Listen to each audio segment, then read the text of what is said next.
Season 2 will be our biggest update to Diablo 4 since launch. Okay. With a new quest line, events to play as you drive back the vampiric horde, unholy vampiric powers to wield, and new endgame encounters to test your skill.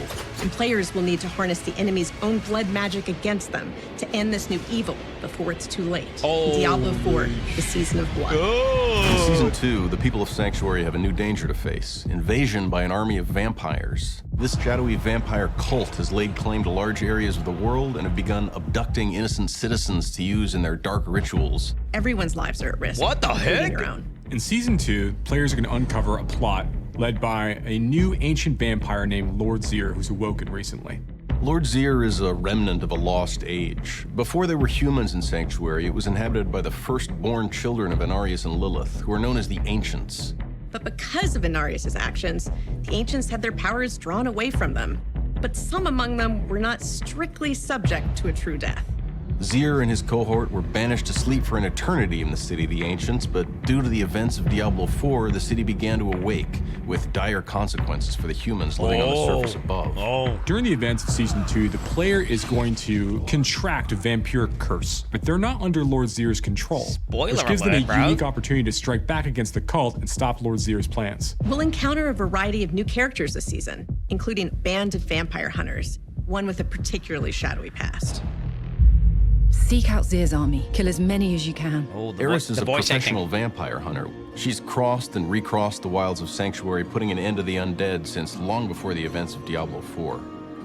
I need to go after the magistrate, and you're going to have to come along. Holy Eris shit, is played the by voice actor acting. Gemma Chan. It's exciting to see more film and television actors lending their No way, dude. Gemma Chan?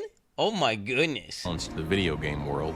Gemma brings a wealth of experience to the table from a wide variety of roles. She was a great choice to breathe life into this character of a world-weary but determined vampire hunter with a lot of emotional complexity. I have no idea who the fuck I have no idea who Gemma Chan is. Shit, no fucking clue. Never heard of her. How the fuck is one person? What's she supposed to do? Just voice act to herself? Like who's she voice acting to, bro? She's not even more. There's only one character. She just just doing a whole movie by herself. That's a bite mark. You're changing, aren't you? Holy No, shit. from the depth of that wound, you should have already. She is strong.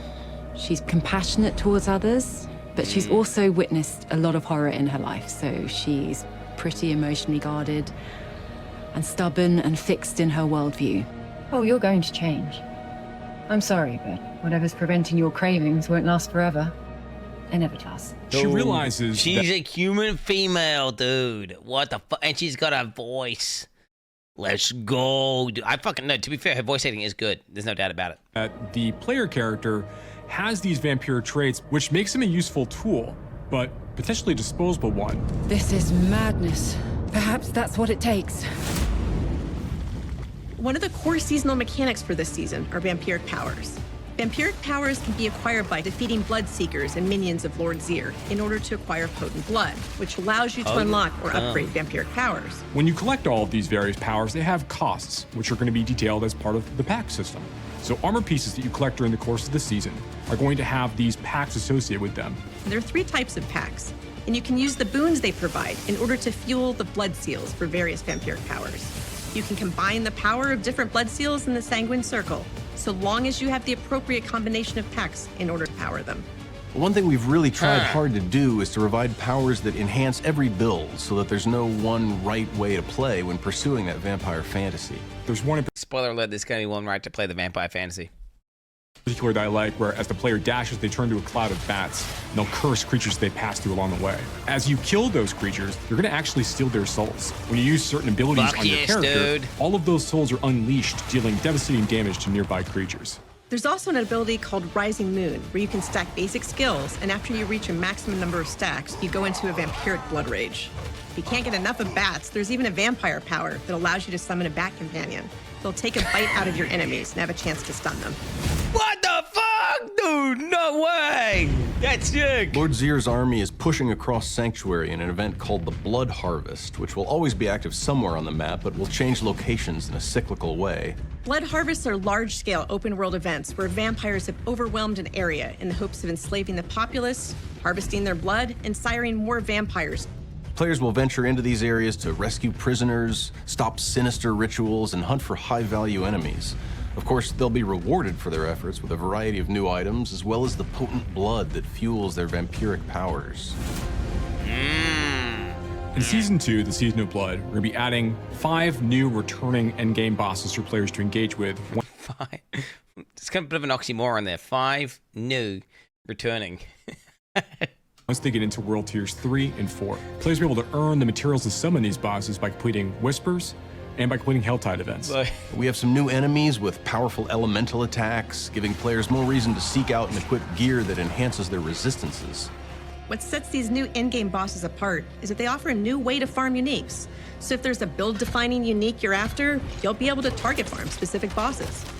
And our most challenging boss that we're going to be adding as part of Season 2 is also going to have an opportunity to drop extremely rare unique items that players have been hunting for. Oh, shit. Uber unique. We're also going to be adding some quality of life updates in Season 2.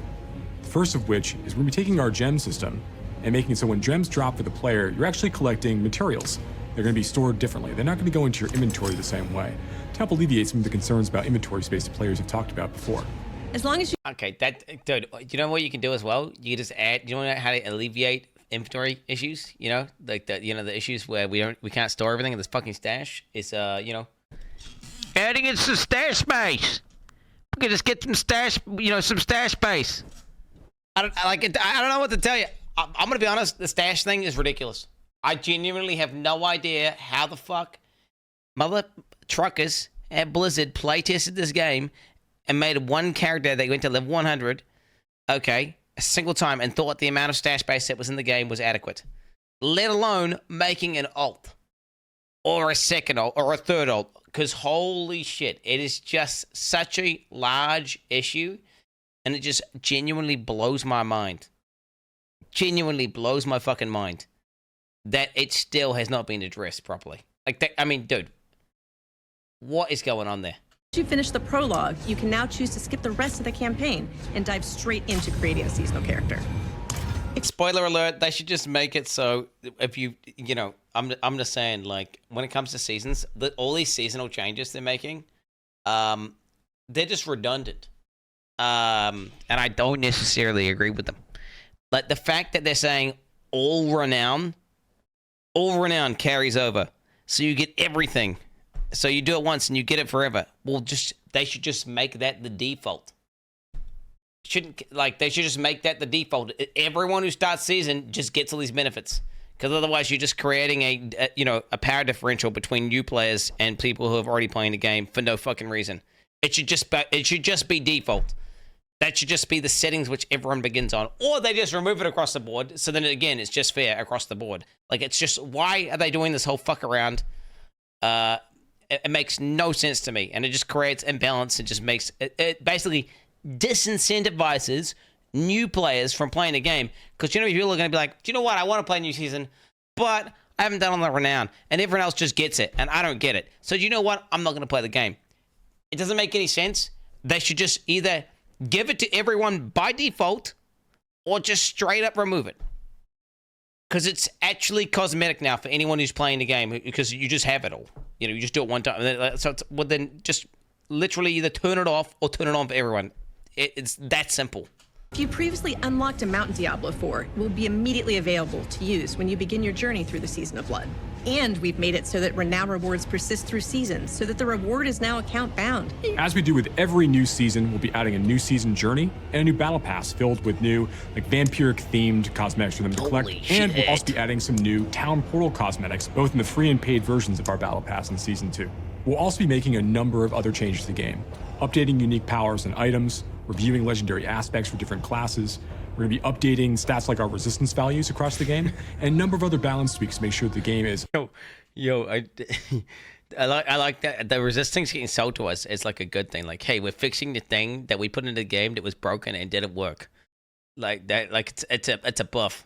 Like, hey, this thing that we put in the game that literally is useless and does nothing. Hey, we're making it so it does something.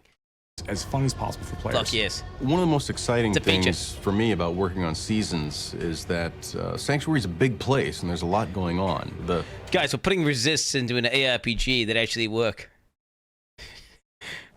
Wait, we don't actually know if they are going to work. I mean, I'm assuming they will do something. Primevals and the angelic forces are still very much in play, but I think players are going to enjoy seeing some more human-scale dramas play out. Diablo 4's second season will be our largest content update yet, but we're only getting started.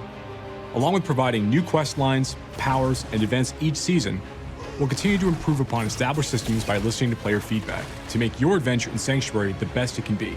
We're incredibly excited for you to explore more corners of Sanctuary, so come join us in the hunt.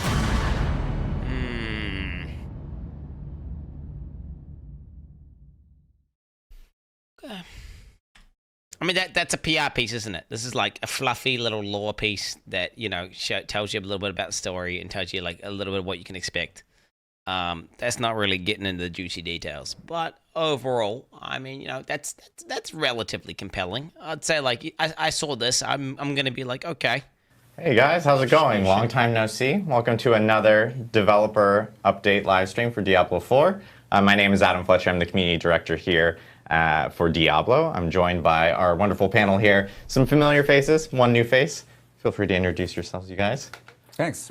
I'm Joe Shelley, game director for Diablo 4. Oh shit, Joe Shelley's looking I'm keen. Antonio Watson, associate dungeon designer for Diablo 4. Oh shit. And I'm Joe Pipora. I'm the associate game director for Diablo 4's live service. All right. And I know you guys actually just saw an early look at season 2, Season of Blood, with that video before the actual live stream kicked off. I do want to start off before we kick off into this conversation. Yeah. There is going to be an emergency alert if you live in the U.S. At 11:20 on every single mobile device. So you may actually see us look at our phones or our watches, or you might hear it at home if you live in the U.S. So if you do hear a weird noise or something, we've tried throwing everyone's phones out the room, but it still might happen. So it's a good time check, though, which it lets me know that it's 11:20, which is really funny. But we do have a lot to... What was that? Pacific time. Yes, Pacific time, 11:20 Pacific. Sorry, we live in California, and so that is the time that we kind of base it. So based off your time zone, that is in 17 minutes, everyone. I did want to give that heads up to Content window everyone incoming, 17 minutes. Noise, or if you hear a weird noise at home, that's what it is. It's a test. If you live in the U.S., that is. But we do have a lot to talk about here. We do want to talk about Season 2. Of course, with Season of Blood. I go through all the gameplay mechanics, a little bit about the story, some of the new elements that are coming within this season, since we're now coming really close to Season of Blood, which is coming out on October 17th. And of course, Season of the Malignant will also be ending on October 17th, so it'll be a season transition for players between both seasons. And then we have a bunch of gameplay updates and quality of life updates to actually go through a ton. When's the Pee Wee League? Like this, we expect this actual developer month. update live stream to go for about 2 hours because we do need to go through a ton of items with everyone.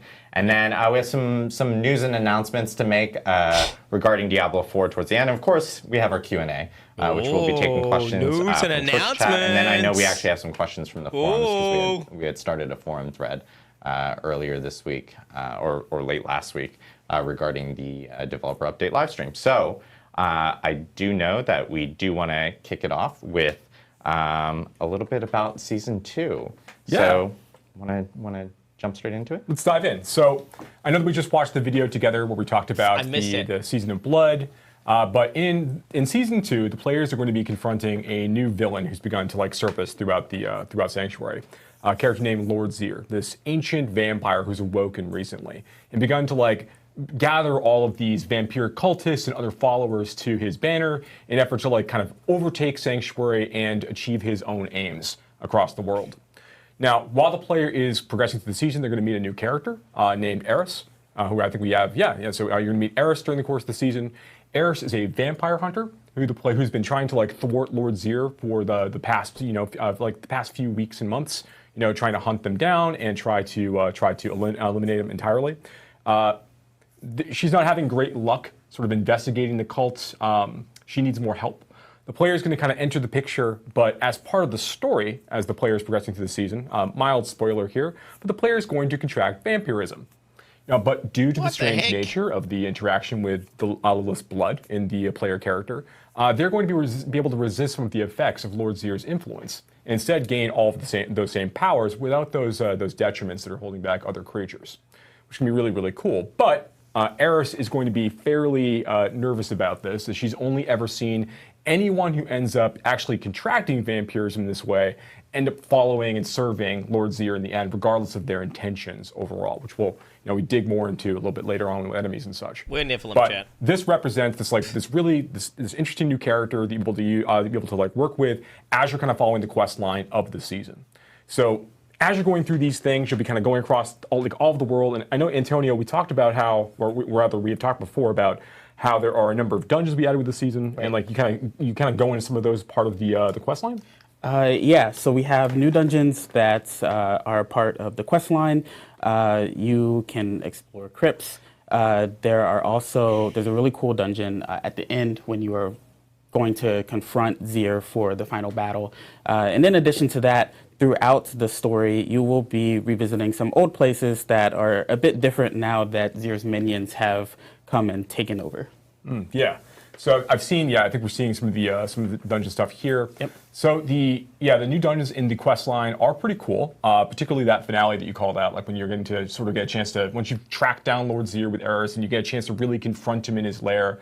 Those are some pretty epic moments that we don't want to actually show on stream just no now. Spoilers. Yeah, no spoilers for all that stuff just yet. Fair enough. But definitely a lot of things to look forward to. Okay. So the player's going to meet other characters as well as they're progressing through the season. There are other allies they kind of are going to meet. They're going to learn more about Lord Zir's plans overall, what his real intentions are for Sanctuary as all of this is going on. It's a new dungeon, So chat. that's What the kind hell are of you the talking high about? level of what's happening in the world. Basically, Lord Zir and his army of vampiric cultists are trying to take everything over, and that manifests in a bunch of different ways throughout the season.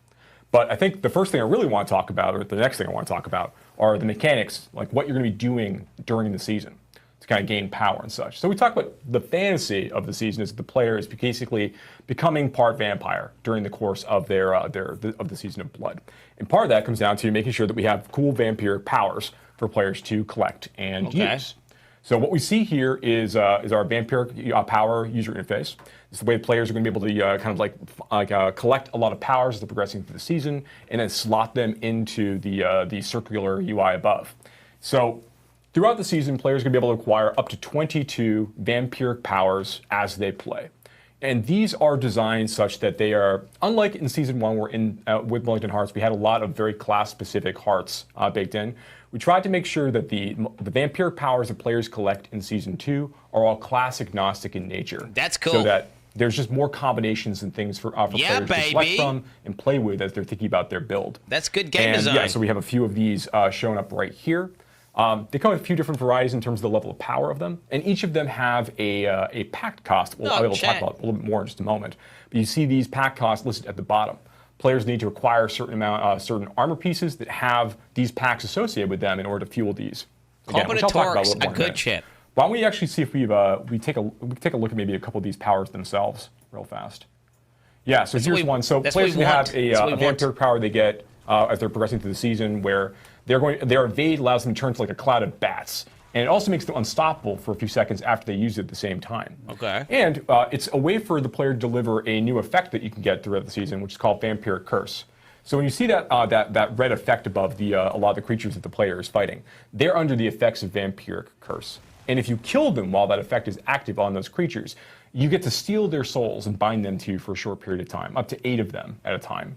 And then, when you choose to use a defensive ability on your character, you unleash all of these souls. As you can see here, these missiles, like these spirit missiles that fly out and hit lots of different creatures as you're playing through. So it kind of gives you this opportunity as you're going through packs and dungeons or elsewhere to kind of stack these up and use them to quickly burn down groups or elites that you might have to come across as you're playing. There's other cool things you'll get, like there's abilities for based on other companion skill uses and other things where you can we have this where the bats will come down and attack your enemies. And then many other powers. We talked about there was an overpower power we showed before. There's another one here that is more focused on channeling skills. Yeah, here it is. So when you start using channeling skills, you'll be able to drop this pool of blood around you, which gives you some extra protection. It also enhances all the damage that you deal while you're nearby. Chat. So this is going to be able to fire when you're using like any kind of channeling I skill, like this enhance those design. channeling This is skills. exactly what Just we've been gives you a asking bit for, more bro. positional gameplay to be thinking about when you're playing into this build. So pretty fun ways for you to kind of maximize and get extra damage rather from a seriously. channeling, build for a class. Yeah, I think one of the things that's cool about the vampiric that I like about the vampiric curse is that there are a few different ways, a few different things that can trigger it, and a few different ways to key off it. And so a lot of these vampiric powers have interactions with that curse. It kind of forms a unifying thread in some ways. Yeah, absolutely. We think it's a really cool like extra ability for players to play with, and being able to trigger it in different ways is very fun, we think. So the next thing I want to talk about was actually how you're able to fuel your vampiric powers, those packs I talked about before. So if you look here in the inventory screen, you'll see that that all of the armor pieces that players are collecting are going to have a set number of packs associated with them. So you see here on the items themselves, like they all have these small symbols off on the left-hand side, underneath them, or rather. And these represent the various packs that players can collect of the 3 different types to fuel all the vampiric powers they can collect. Because ultimately, you want to gather all your vampiric powers, you want to level them all up to level 3 to make them as strong as you can get them, and then you want to make sure that you can fuel all of those vampiric powers so you can have all 5 slotted that you really care about. And to do that, you need to make sure that you've got the right kinds of armor pieces available. The packs are only going to appear in armor, they don't appear in jewelry or on weapons, just on armor pieces. But and I should say, every armor piece that drops during the course of the Season of Blood will always have packs associated with them as well. So you're not looking for items that are going to have. It's not rare in that way. And as the player progresses through the season, they're going to also gain these new items they're able to collect from completing various content types. We'll talk a little bit more about in a minute. But these allow players to basically remove packs from items. They allow them to eject new packs into items up to the pack limit, which is based upon the tier of content the player is playing in. So normal items have 3, and then sacred have 4, and then on to 5 as you go into ancestral. So as you're progressing through, you can get more of these packs, and you have a lot more control over your ultimate pack loadout on your items as you collect more and more of these consumables that you can use to kind of modify and update your items. So we're really excited about this. Great ways to get these are going and completing other, like I mentioned, the Blood Harvest in the video. We'll talk a little bit more about in a minute. But killing Blood Seekers is a way to get these in a really good way. So there's lots of ways to kind of grab these.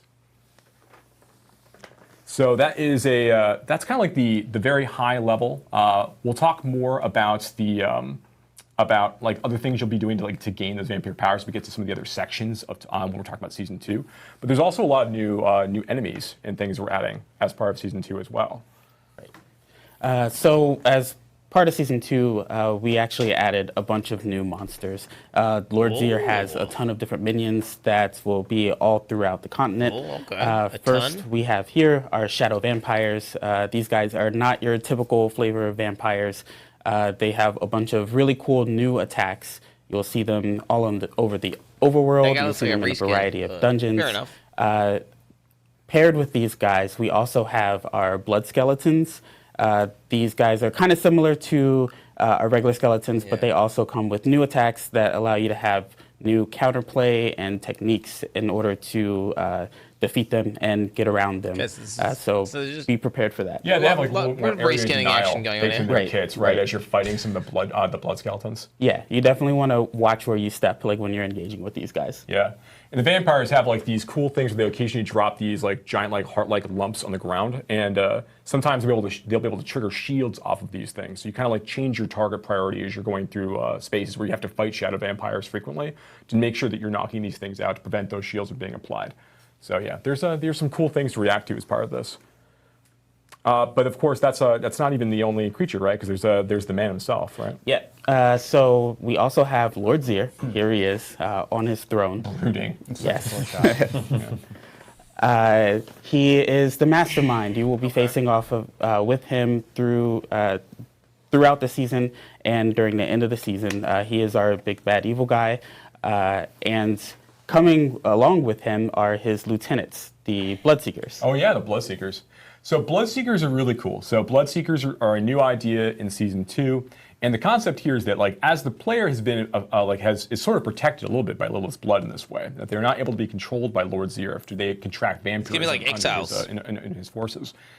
There are other heroes who've gone out there that don't have that same level of protection. Who've gone out there trying to stop Lord Zier, trying to stop the vampiric advances. and they have fallen victim to the blood cults and to Lord Zier's forces It's that Rogue way. Exiles, boys. And for those characters, now you've got vampiric sorceresses, you've got vampiric barbarians, you've got these blood seekers That's out pretty there big. looking to kill you. That was an entire PoE So league. as you're progressing through, you'll be dealing with enemy rogues, you'll be dealing with enemy druids and necromancers as you're playing, and dealing with their specific like spells and kits that we've created for the season for players to interact with.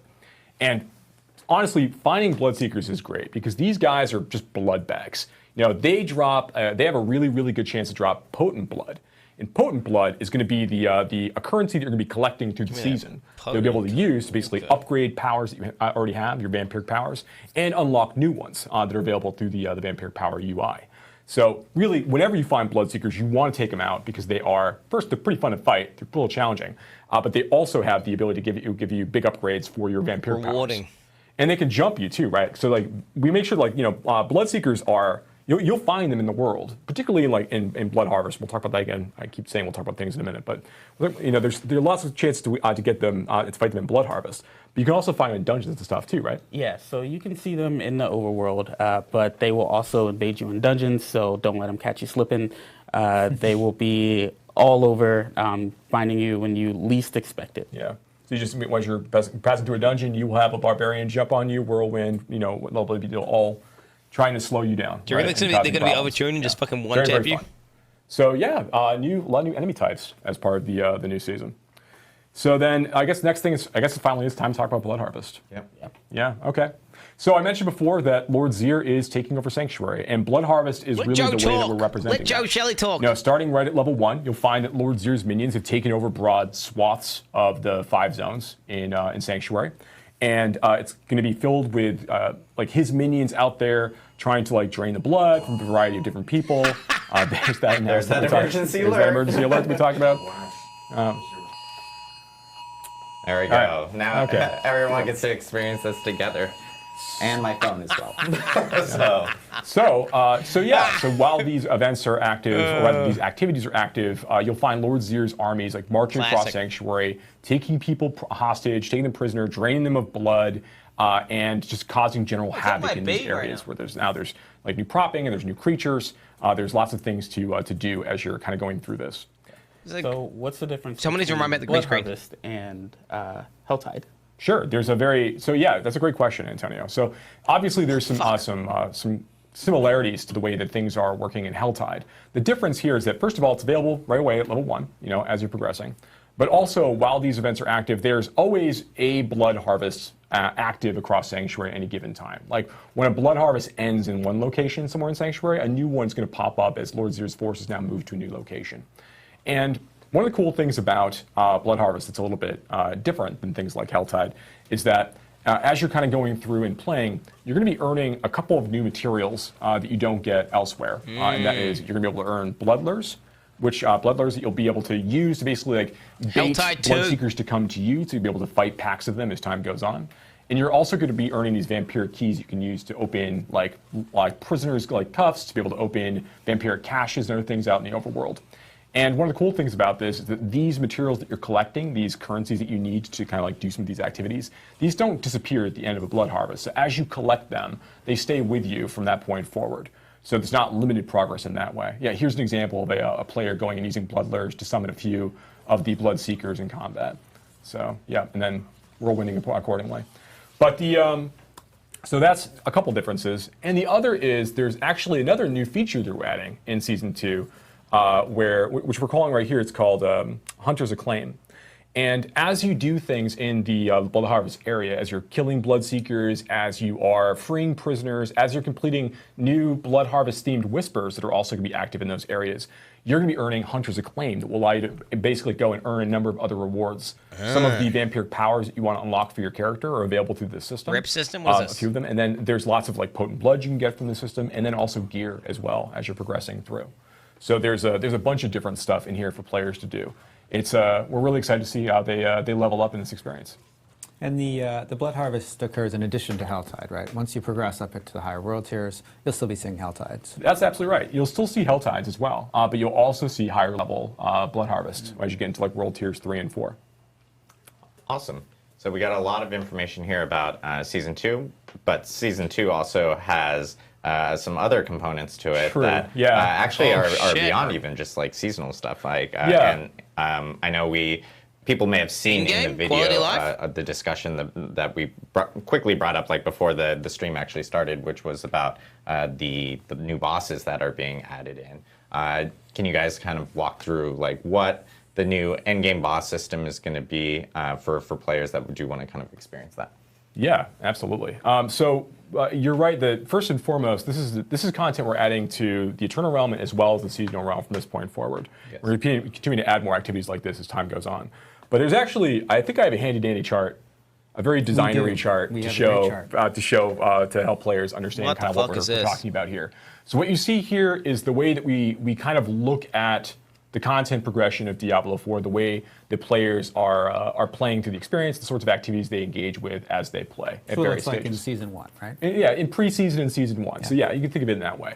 Our 1 to 50 experience, obviously you're leveling up initially, maybe you're going through the campaign for the first time, you're progressing through, eventually you get out of World Tiers 1, 2 and get into World Tier 3 after you finish the capstone. Here you get to do, you have higher level whispers to do, you get exposed to Nightmare Dungeons for the first time, you get exposed to Helltide for the first time, World Boss get a little bit tougher, Legion events get a little bit tougher, we're making some changes there as well. And then eventually you get into World Tier 4, now you're getting your ancestral items, and you continue to move on through Nightmare Dungeons, and you continue on through Helltide until eventually you go and you confront Echo of Lilith, potentially, if that's one of your goals for yourself, and you try to take her out. So that's kind of like what we had in place right at launch, not even thinking about Season 1 necessarily, but that's like what the end game sort of looks like. It's a lot of Nightmare Dungeons, a lot of Helltide, right? And we've heard a lot of feedback from players. Yeah, there's no content. And also from our experiences playing the game. There's no content, bro. That players are looking for more milestones, they're looking for more goals, they're looking for more things to farm, ways to make their characters powerful. So there's some big changes we're making as part of the Season of Blood, and we can show that here. Oh, so now when the player gets into World Tier 3, there's 2 new bosses for them, or 1 returning boss for them to go and engage with. The first is Echo of Varshan, our good boy Varshan that everybody loves, is going to be back in Season 2 for players to be able to hunt down in order to kill, to get various craft materials they can use to summon other bosses later, but also specifically to get uniques that only drop from Varshan. So every one of the bosses that we add as part of the Season of Blood is going to have their own distinct loot list associated with them. With unique items, and there are some cosmetic rewards as well that we'll be able to talk about in a little bit. So that's a reason why you're going to want to go hunt each of these down. Now on this board here, you can see that I kind of like connect the dots in terms of where these things come from. So if you want to go hunt Varshan, you need to go complete Whispers. There's chances for you to find like malignant creatures as you're completing Whispers in the overworld. They have rare chances to occur. And you'll also be able to get these new malignant body parts you need from completing Whisper bounty turn-ins. So when you go and you get your cash reward at the end of a Whisper run, there's a chance for you to have one of the pieces that you need to summon Varshan, reconstitute him. Because in the Season of Blood, there are new layers that have been added around the world. And the lair for Varshan is in a kind of a corrupted hollow, malignant hollow beneath the Tree of Whispers. So right there's an entrance down in where you're able to fight some awesome malignant creatures. No malignant hearts dropping, but malignant creatures certainly down there. And at the end of that small dungeon, you're able to go and basically throw these materials into this new brazier that we've added to be able to summon Varshan back from the dead to fight him for the special loot. It's more like Ubers and D3 chat. Now, one of the new creatures that we're adding is this the Galvanic Saint, which we'll show off some of the new art for some of these characters. What the fuck is that? But this is a new, like very lightning-themed boss that players will be able to go and engage with as they complete Helltide. What's the difficulty of it? They will learn Infernal Steel from opening various caches and use this as a way, as part of a new layer, to go and summon the Galvanic Saint and deal with his lightning-themed attacks. And that's actually something that might be worth pointing out. While we're not talking about the elemental resistance changes until next week when Adam comes back with Charles and they talk about all the class changes and itemization updates that are happening as part of the season. It's worth pointing out that several of the bosses in this chain have they are very elementally themed in terms of their attacks. So you should be looking for like lightning resist explicitly if you're trying to farm Gridwire, and you'll be looking for cold resist to find from the Beast of Ice later. So we'll talk about that in just a moment. They're basically going to make resist viable now, I guess? Those build-defining uniques you might need to kind of progress to the Sacred Tier, give you those extra rewards as you go. So now we're talking about World Tier 4 for a second. So you've got into World Tier 4. Echo Varshan is now still available for you to fight in World Tier 4, where he drops ancestral versions of those same unique items. And the Galvanic Saint is also available for players to fight to get ancestral versions of those unique items. So those are still there. Additionally, when you kill Varshan and when you kill the Galvanic Saint in World Tier 4, they drop summoning components that you need in order to summon Duriel, you have to kill King of both? Maggots, who is a new level 100 boss that we're adding as part of the seasonal experience, who has a chance to drop unique items as well as a low chance to drop uber unique items. So what does that mean, like, in terms, when you say uber uniques, a lot of people go like, oh, low chance, there's already a low chance. So what does that mean for a player for uber uniques now with this new system? That's a great question. You will absolutely know people that have uber uniques after this goes live. And there's a way for you to farm them specifically from going after Duriel, right? It is still not every time you kill Duriel, you're gonna get an uber unique item. They're still very rare relative to other item types. But it's not like it was in the past. 1 in 15 you're kills? gonna see people in your clan that have uber uniques. You're gonna know people that have uber uniques. You have a way to hunt for these, right? In this world. So that's a really big push as part of the new seasonal program. Now there are the two other bosses that I didn't talk about too much. The first is the Beast in Ice. So the Beast in Ice is a new boss that you can go and summon after you start completing Nightmare Dungeons higher than Tier 30. So Tier 31 plus Nightmare Dungeons, 85-ish monsters and so on from there. As you fight and complete these Nightmare Dungeons, there's chances for the components that you need to drop at the end of the Nightmare Dungeon you'll be able to use to make a new special Nightmare Dungeon key that explicitly brings you to the Beast in Ice's lair.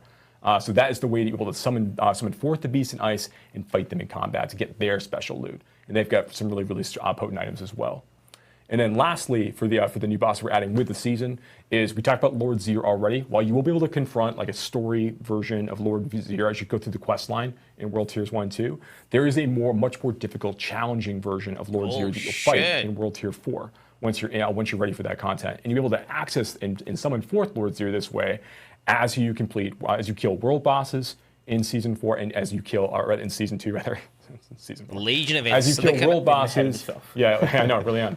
As you kill world bosses in World Tier 4, and as you complete Legion events in World Tier 4, you'll be able to gather these materials forward and bring them to go and summon Lord Zir. So, a couple extra things to kind of call out here. Actually, why don't we show? I think we have video of these new bosses. Yeah. Okay. Okay. You see Gregoire summoning in for the first time. Is that the lightning guy? To go and do that fight. The Beast in Ice in his new lair. And of course, Duriel, King of Maggots. So gross. Yeah, it's super gross. Very fun. So yeah, these three we obviously still have Lord Zir. We don't want to show off the boss fight just yet, but you'll get a chance to go and obviously fight a version of him in the quest line and a much more difficult version of him later. But one other thing worth calling out as part of this, the materials that players are going to be collecting to use to summon forth these bosses. There's a couple advantages. First, if you've got friends, you can try to farm these components up together and use that as a way to more quickly access these fights and get more chances and opportunities to get some loot off these bosses that you're looking for. But you can also trade these materials between players as well. So if you've got half the things you might need to summon Varshan, but you don't have the other half, you can go on trade chat and try to find the remaining components. Spend the gold necessary to maybe exchange for those things, and then go more quickly summon the bosses that you need. And also, as you collect these materials, you realize you may have farmed materials that you need to summon, and you got the items you're really looking for early enough. Now you have a chance to go and take those and maybe sell those off, to make a tight profit for yourself. I've never heard of that. Use your time enchanting items and other things as you go. Exactly. Make friends. Yeah, make friends for sure. Yeah. I wanted to think they're going to announce this before, but all 5 of these bosses have unique loot tables. Yes. That have specific uniques on them that you can target. That's right. So if you're looking for a particular unique item in the game, and we've added a lot of unique items in Season 2 as well that also can all appear on these bosses. You will be able to have. You will know the sorts of bosses you're looking for in order to farm for those items. Please. Right? So if you're looking for something, there is a boss that is going to drop it. Please add you know what you need to go target farm and try to get those items. Yeah, and what we're seeing here is just some of the kind of almost exclusive items that you can find off of some of these bosses that within the 5 of them on their drop tables. But then, like Joe and Joe have mentioned, you can find unique items off of them. And Uber Duriel has the opportunity of dropping Uber uniques. And yes, you will find people and know people that and may find yourself an actual actual Uber uniques with this season. I think it's 1 in 50. And going forward, because again, this is in Eternal Realm, and this is in every season going forward, and we'll be adding more to it. That's right. And I know a lot of people have been asking about like unique items, and hey, are there going to be like any future changes for unique items? And I just want to note, like, because we had been talking about the stream on October 10th, where that stream, where we just have a lot to talk about today, so we're actually splitting up the streams. But on October 10th, we're talking more about class balance changes. We're also talking about unique item updates. In fact, nearly every unique item is getting some sort of update in Diablo 4, and we're actually going to be talking more about that on the 10th. So these unique items are obviously going to be, you know, big things to actually kind of hunt for players when they are fighting these specific bosses. So there's a lot of stuff to talk about today. We'll have more to talk about on the 10th, and of course we're also going to be talking about resistances more on the 10th with Adam Jackson, and some of the damage. So you're going to adding resist. Like I know we have like crit, vulnerable, and overpower damage that's also getting kind of adjusted and tuned, kind of what we mentioned in prior streams. So that will all be happening on the 10th. But we got to hear a little bit about the bosses here. Now we do want to talk about some of the gameplay updates and some changes that are coming to Diablo 4, which is a huge list that we actually do have. So it's going to take us a huge list. Be prepared. We got a lot of slides and a lot to discuss here, but we do want to kind of jump right into them so we can kind of get through all of them for sure. And a lot of this, and I do want to like preface, a lot of this is based off of things we've heard within the community feedback, and also just changes that we most definitely wanted to make to the game to make a better experience for players, especially as we were going through preseason and season 1. So, Joe, do you want to kick us off? Yeah, and so we can see I'm going to talk about Skull Escape here. I just wanted to mention we're seeing some of the images of some of the mount and some of those item art. Oh yeah. Those are also new cosmetics that are exclusive to that you can get from farming. That's correct. Those, yes, these are exclusively dropped from Class. The various bosses that we're talking about in Season 2. Endgame or what? Yeah, I thought he was going to say Battle Pass. And these, when we say eternal and seasonal, we mean that these are going to persist. Yes. Persist beyond season. Nice. That's correct. Yeah, these bosses aren't going to go away at the end of the season. We want to add more things for players to do. Desperately content in the game. 3 and 4 content tiers. There's more updates we want to make to existing content types. We'll talk about some of those things today. Yeah. But there's a lot more planned. This is sort of like the first step in like creating more interesting activities for players as they get into World Tier 4, especially as they're thinking about level 100, especially making sure there's more fun things for players to do and engage in. More for an endgame. Yeah. All right, let's talk about Scrolls of Escape. It's been a little while coming, but Scrolls of Escape will now be consumed like 4 automatically years, by the way. if you disconnect while you're in combat. Because this is a consumable item, we feel pretty good about the case where people are, disconnecting on purpose. You're still going to consume that item, so we feel pretty good about this change. And it always sucks to die to a disconnect. I'm okay with this, I guess. It is what it is. Fun. Incenses, which are the party-wide version of elixirs, of course, will now grant a bonus to experience, and they will persist through death, so they'll be more useful. Mm-hmm. Now, this is a big one. We have a bunch of different experience changes that we're going to go over here. You're going to see a few different references to different experience changes. One of the things, and if you're playing Season 1, you'll notice that we did make some adjustments to experience in Season 1 as well. That's sort of, all this is sort of coming together with some changes to how experience is calculated now in means terms of which things potions are really good now. The way this will work is, in general, you've got different kinds of experience bonuses. So you've got maybe a bonus from incenses that we just added, for example. You've got other experience bonuses maybe from seasonal blessings. These are going to add together in a bucket and then be multiplicative with your World Tier bonus. This means that these experience bonuses will be much more impactful in Season 2 than they were in Season 1. In fact, cumulatively, as I said, there are a number of different experience bonuses here. And cumulatively, your time, compared to Season 1, your time to get to level 100 is going to be 40% faster. Yep, about What the 40% faster to reach level 100 40% than it was in season faster 1. Yeah, in season 2. This is, get you to- know, Why would we do that? No content in the game. well, you know, we found that season 2 is really about. We just talked about all of the boss changes that add more content to do as you're leveling up. We also want players to be able to get to level 100. It's a goal that many players set for themselves, and it should be an achievable goal. And so in season 1, we saw that there were some players who were getting frustrated. You maybe get to level 75, and you're like, I want there to be more things to do, and this is like, just feels like it kind of slows down. And we really wanted to smooth that over and make the process of reaching that goal and getting to the end of the season journey feel like an achievable goal for all our players who invest time in the season. And of course, along the way, Bad logic. you're going to be having a lot more cool stuff to do with all Gonna of be honest, the boss ladders. not a huge Yeah, fan of sure. this logic. Yeah, these are good changes. I'm very excited about this. So, as I said, we'll talk more about other changes to experience as we go through this. But moving on for the moment, when you skip the campaign to jump into the world, as many players do at the start of a season, you're going to have more waypoints that start unlocked compared to previous seasons. That means you don't have to do quite as much running to unlock waypoints as you're going. This isn't every single waypoint, but it's key strategic waypoints that are related to places that you want to go and are centrally located. Yeah, make it a little bit easier to get around to like whispers that are in rotation as you're like leveling up your character initially. Yeah.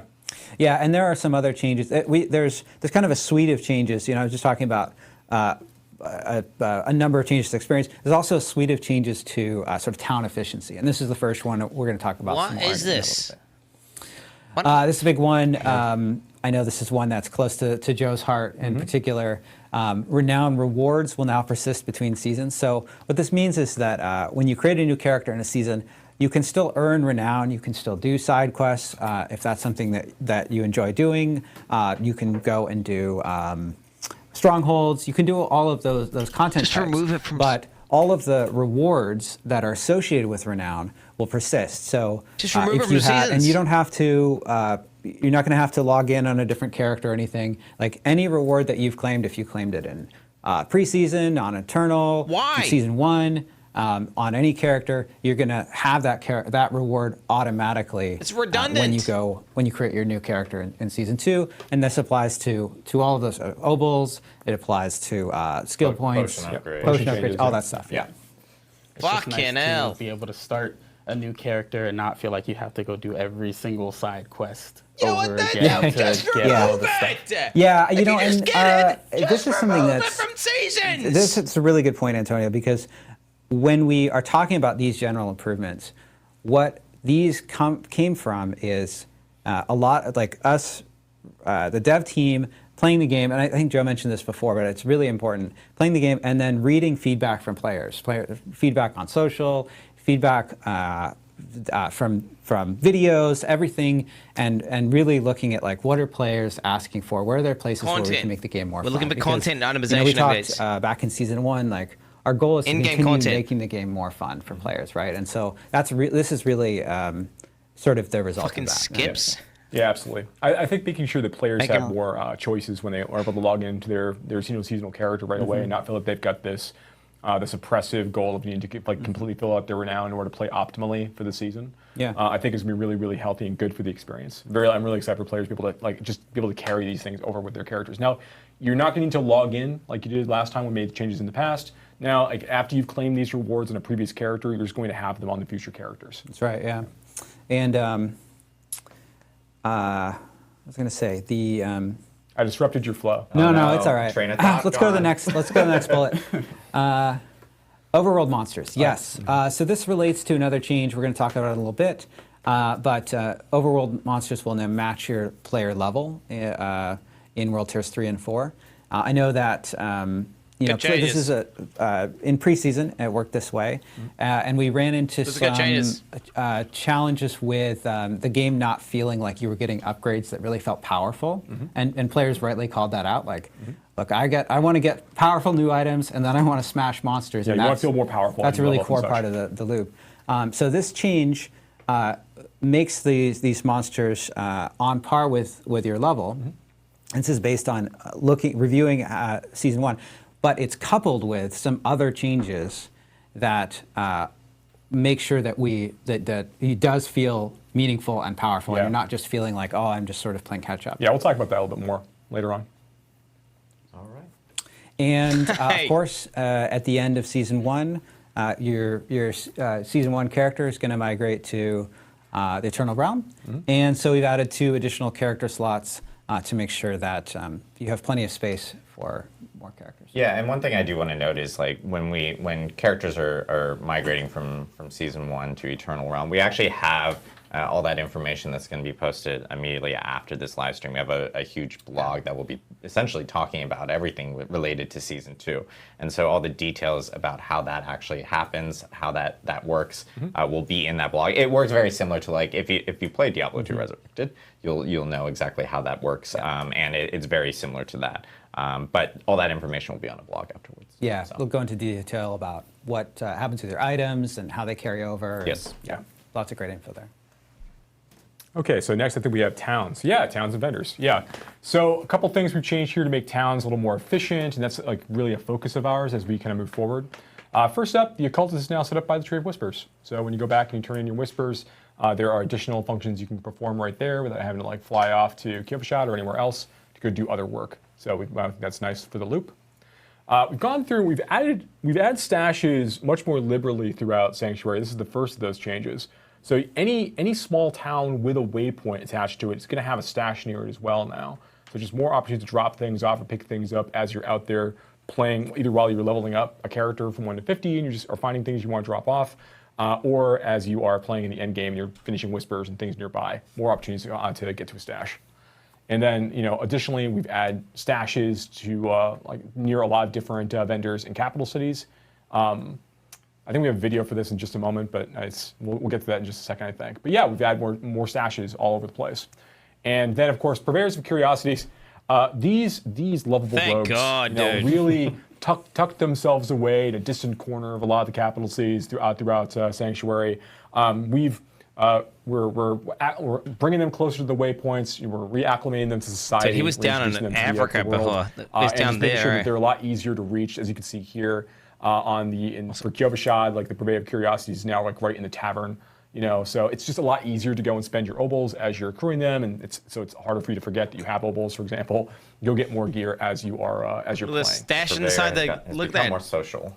Yeah, stash here, more stash willing there. to like, integrate with the rest of the people in town. Yeah. It's like he realized his shady dealings aren't actually going to get Stash is punished by cracked. anyone, so he just might as well do them out in the open. Yeah, the laws are rough. Let's just give us remote stash, yeah. In Sanctuary. So at this way point, that they're back in the good graces. And I know, like because we've heard from players like, hey, spending time. They spend a lot of time in town. Obviously, like if they're going to be at the blacksmith or at the purveyor, at the occultist or anything, this is now going to just help make that a little bit more efficient. Yeah. Especially if they're going between different areas or different towns, they can now find stashes everywhere, and a lot of it was, thanks to the feedback from players on that. Yeah, absolutely. All right, cool. So I think that's about it for towns and vendors. There's plenty more stuff to talk about. Yes. Want to talk about mounts? Yes, we should talk about mounts. This was something that we talked about before. This is something that Mr. Joe Shelley had posted on the platform known as X, formerly known as Twitter. Did he make a post? He made a post, not a tweet. Not a tweet. That's a post. Yeah. Oh shit. And we've had a lot of people ask about this ever since that post, and we mentioned that it would be something that's coming in season 2. So do you want to go through all our changes coming from mounts? Yeah, let's take a look at them.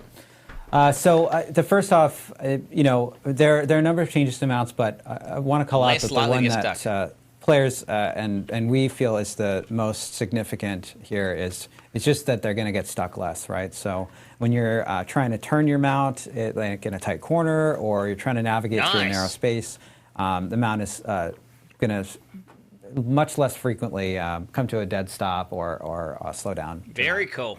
And part of that as well is mounts can jump over regular jump traversals just like your player, but we're a little bit finicky about it. They were very finicky. I think some people didn't. In practice, they didn't always they didn't always, they were a little bit too scared of jumping over traversal. So Okay. we fixed that. It's much more smooth now, so a lot less dismounting. That's a as you're good traveling around change. the world. This is a good change. We also Oh. increased the base movement speed of mounts. This means that traveling on your mount in town, for example, will be faster. We didn't increase the top speed of the boost, so the maximum boost speed is still the same, but your base movement speed Why not let us unboosted sprint is in gonna be town? 14%. Just let us faster. sprint in town. We also made a change, and this is one that players point out. We have sort of a cool. I think it's like a very cool system for allowing the mount to have analog control with a mouse and keyboard. But the consequence of this is that it was It's sort of fucking finicky. You really trash. had to have the mouse cursor at the edge of the It's screen fucking to get full trash. speed. And if you had a little bit farther away, you kind of felt like, well, am I actually at full speed? Like, so you really felt like it has to be at the edge of the screen at all times. Because of course, when you're riding through the world, you want to be going as fast as you can, right? And so we made a change here. We didn't remove. Some players have suggested just make it binary. I should be at full speed all the time. But we made a change that makes it. The cursor is much more generous about allowing you to be at full speed. It's about half or so. Give of us the an screen. option to just turn it off. Beyond that, it'll be at full speed, and so you Give it really an have to have the give us cursor an close to your option. mount if you do want to slow down, and because it is still handy for navigating around between tight areas. So big improvement for mouse and keyboard users there. Yeah, it just makes the mount a little less, a little easier to use in general, right? Like it's easier to reach that top speed. You don't have to have the mouse as far away and be planning your path at the very edge of the screen constantly. It's just generally not how people play and when they're moving in the game. Yeah. It's usually a bit closer to their character when they choose their movement options with the mouse. So yeah, feels really good. I think between the faster mount and moving the important things closer to the waypoint, that is the 40%. Oh, that's the 40%. That is 41%. Those experience changes are massive. So. Jesus, This is what are they just doing to the added game, into bro? it, so. But I think it's a great point because He's gonna log in and hit 100 instantly, or as, what's gonna as happen? Adam was saying as well, like town efficiency is also something that players care a lot about, right? So I mentioned the speed, the spur. This is your speed boost on the mount. It sounds We like Diablo increased the 3, duration. honestly. The rate at which you you acquire spur charges is the same, so that means that with the increased duration, you're going to be able to be boosted a lot more of the time. Yeah, when way you're more, riding way around. more spur up time. Yeah, quite. It's close to 100%. I think it's pretty significant. Yep. And of course, this is great because those pesky barricades that would previously cause your mount to stop can be broken through, so you don't need to dismount unless you want to. Right. Look at this fancy in slide video. Just added. Like the quality of the production has just gone up. Just as oh, look at this. We got some production value. Swipe. Fancy. So you can see the player boosting through the barricade there. You also see the player using their dismount skill, and we have some changes related to that as well. So some cooldown changes. Oh yeah, these are really big. So as Adam mentioned, I posted about this on social media, and one of the things that we were experimenting with is having the mount cooldown reset after you take a traversal, because of course you get off your mount, you take a traversal, and then there's like a cooldown before you can mount again. It just feels sort of arbitrary, like why that's like slowing down the game for no reason, right? So we tested that in practice, and we found that while it was cool, what was even better is just reducing the base cooldown of the mount across the board. So mount cooldown goes down from 10 seconds to 5 seconds. If you're taking a lot of damage while you're mounted and you get knocked off your horse, the cooldown PvP, for they need getting to back stop on the horse mounting, though. also halved from 30 seconds to 15. What about what they do in PvP? As I mentioned, the dismount combat skill, like this is a really cool skill. We want it to feel like players can use it and feel powerful. So this is actually the cool up on it. When you jump onto your mount, there's a few seconds before you can use it, and 10 seconds felt way too long, so we reduced it to 3. Yeah, it's much more fun to like just get on your mount, and if you see a pack of creatures that you need for a quest or for a whisper or anything I else, literally never use the engage common right skill. into them, Never. and start the fight up right away, as opposed to having to like I wait. choose it like twice. And not I would using just it I would so like much. make Trash. circles Yeah, around the packs, you know, if you have like just- 2 seconds Legit. left or something. So wait, hold on, monsters. I'm going to do this cool ability. Yeah, Just exactly. wait, give me a little bit. Just wait, it's happening. I promise. Yeah. So Yeah, very cinematic, but not as fun. awesome. So I know now. Whoa! Wow. Okay, we have production behind the scenes, by the way, guys. Yeah, is honestly- they're just smiling back there as they make these like crazy swipes between transitions. I can do those swipes whenever I we want. I can do them with my fellow. we are now going to talk about some changes coming for Nightmare Dungeons. Oh yeah. Yes. Yes. So we, Antonio, I know, can kind of go. Oh, take do they us make them through not dog all shit our changes now? Here. Finally, this is what I'm here for. This is the moment. This is what Antonio, I this is- work on. So. Oh, Yeah, we nice. have tons of changes for Nightmare Dungeons coming this season. The very first big change that we have is teleporting to a Nightmare Dungeon from the map will take the players directly inside the dungeon Jesus Christ. instead of to the dungeon entrance. Overworlds. This will cut down on having the Fuck it, double dude. load screens when you just want to go and play These transitions. more, like grind more Nightmare Dungeons and get your Paragon points up. I think this is a pretty, this will be a pretty popular change. I think this is something that people have wanted for a while, ever since we first implemented teleporting to Nightmare Dungeons. Yeah, getting rid of this extra load. I got screen mixed is a feelings huge, about this huge, whole thing, Huge but- boon for me. Fuck so it. I'm supportive. Fuck it, dude. I don't care. It's good for people with slow computers. Oh, damn. Okay. Okay, here we go. and it's funny enough. What is our What is our stream software thing that we use? OBS. vMix. People are What? claiming we're doing this in PowerPoint. It's actually through vMix. Wait, vMix? Credit to the. It looks like you're using OBS and Moose We Source. could have gone the easy way out and done PowerPoint, but no. All right, sorry for interrupting. There you go. Moving on, back to Nightmare Dungeons. So our dungeon events have more monster density now. And also, more importantly, in higher world tiers, your NPCs will no longer get one shot. So they will not be completely useless, or the events won't be hopeless when you're trying to defend someone from an onslaught of monsters. Yeah, in general, I think this is going to be great for just increasing the perceived efficiency of dungeon events across the board. Right, Yeah. right. It's pretty like, my friends and I are like, oh, okay, well, your friends and you are going to be okay. Like, I'm just going to leave. Yeah, we're looking at dungeon events a lot just between the seasons and player feedback to make sure that they're fun to play and people want to engage with them. And this is kind of one of those things that we saw. We're like, yeah, we could do this. Yeah. Yeah. So next, we have traps. In our dungeons, the overall readability has been improved, and the crowd control on the player has been reduced. Look at that slow motion. Slow motion action shot. So it will be easier to see these, and more importantly, when you do get hit by them, you are not CC'd long enough to where you will just instantly die all the time.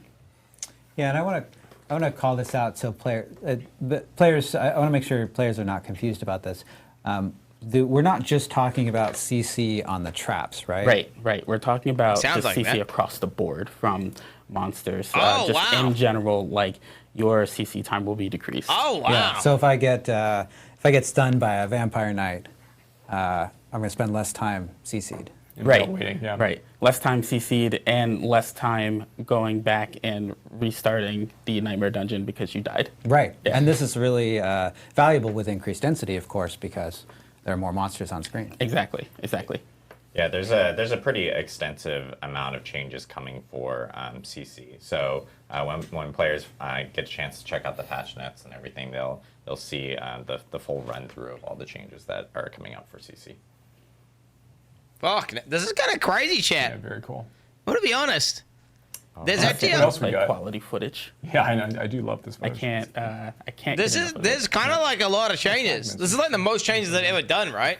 Like, And No, like, also, seriously. our Paragon Glyph experience has been increased. When have they ever done this many changes? This sort of falls in line with like the 40% faster leveling to 100. You also will get your Paragon Glyph leveled a bit faster, so that as you are leveling up, Your Paragon scales effectively with it, and you can feel more powerful faster.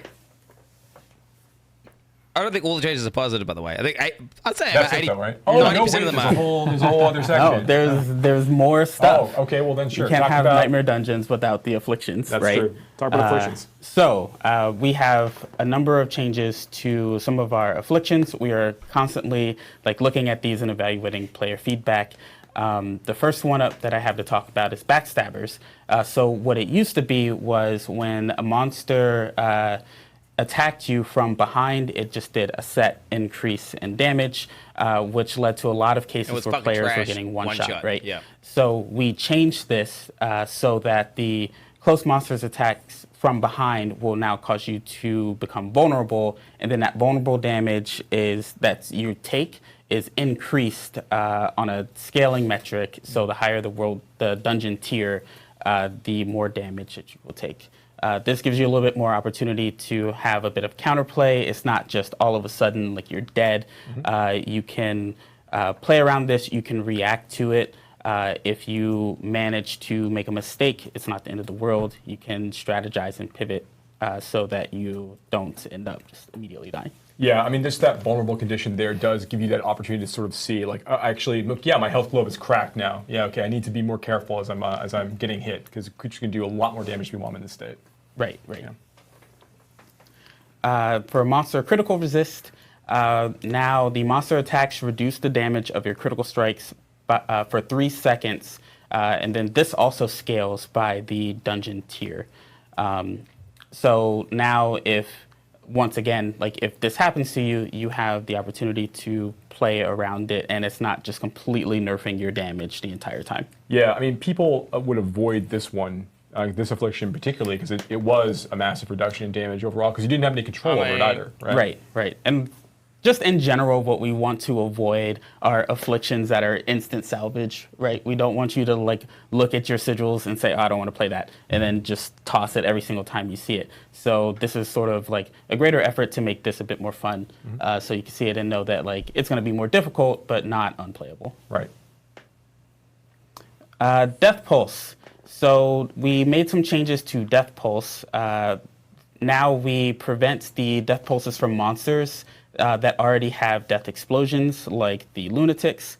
And we also prevent death pulses from spawning on top of each other or chaining with each other, so that you don't have to worry about an entire dungeon tile filling up with just death explosions that will one-shot you. That's such a great change. Is that good so many change? times the lunatic explodes, and I'm like, Yep. all right, Yeah. I'm all good. And then I run in and no, The there's lunatic more was bad explosions.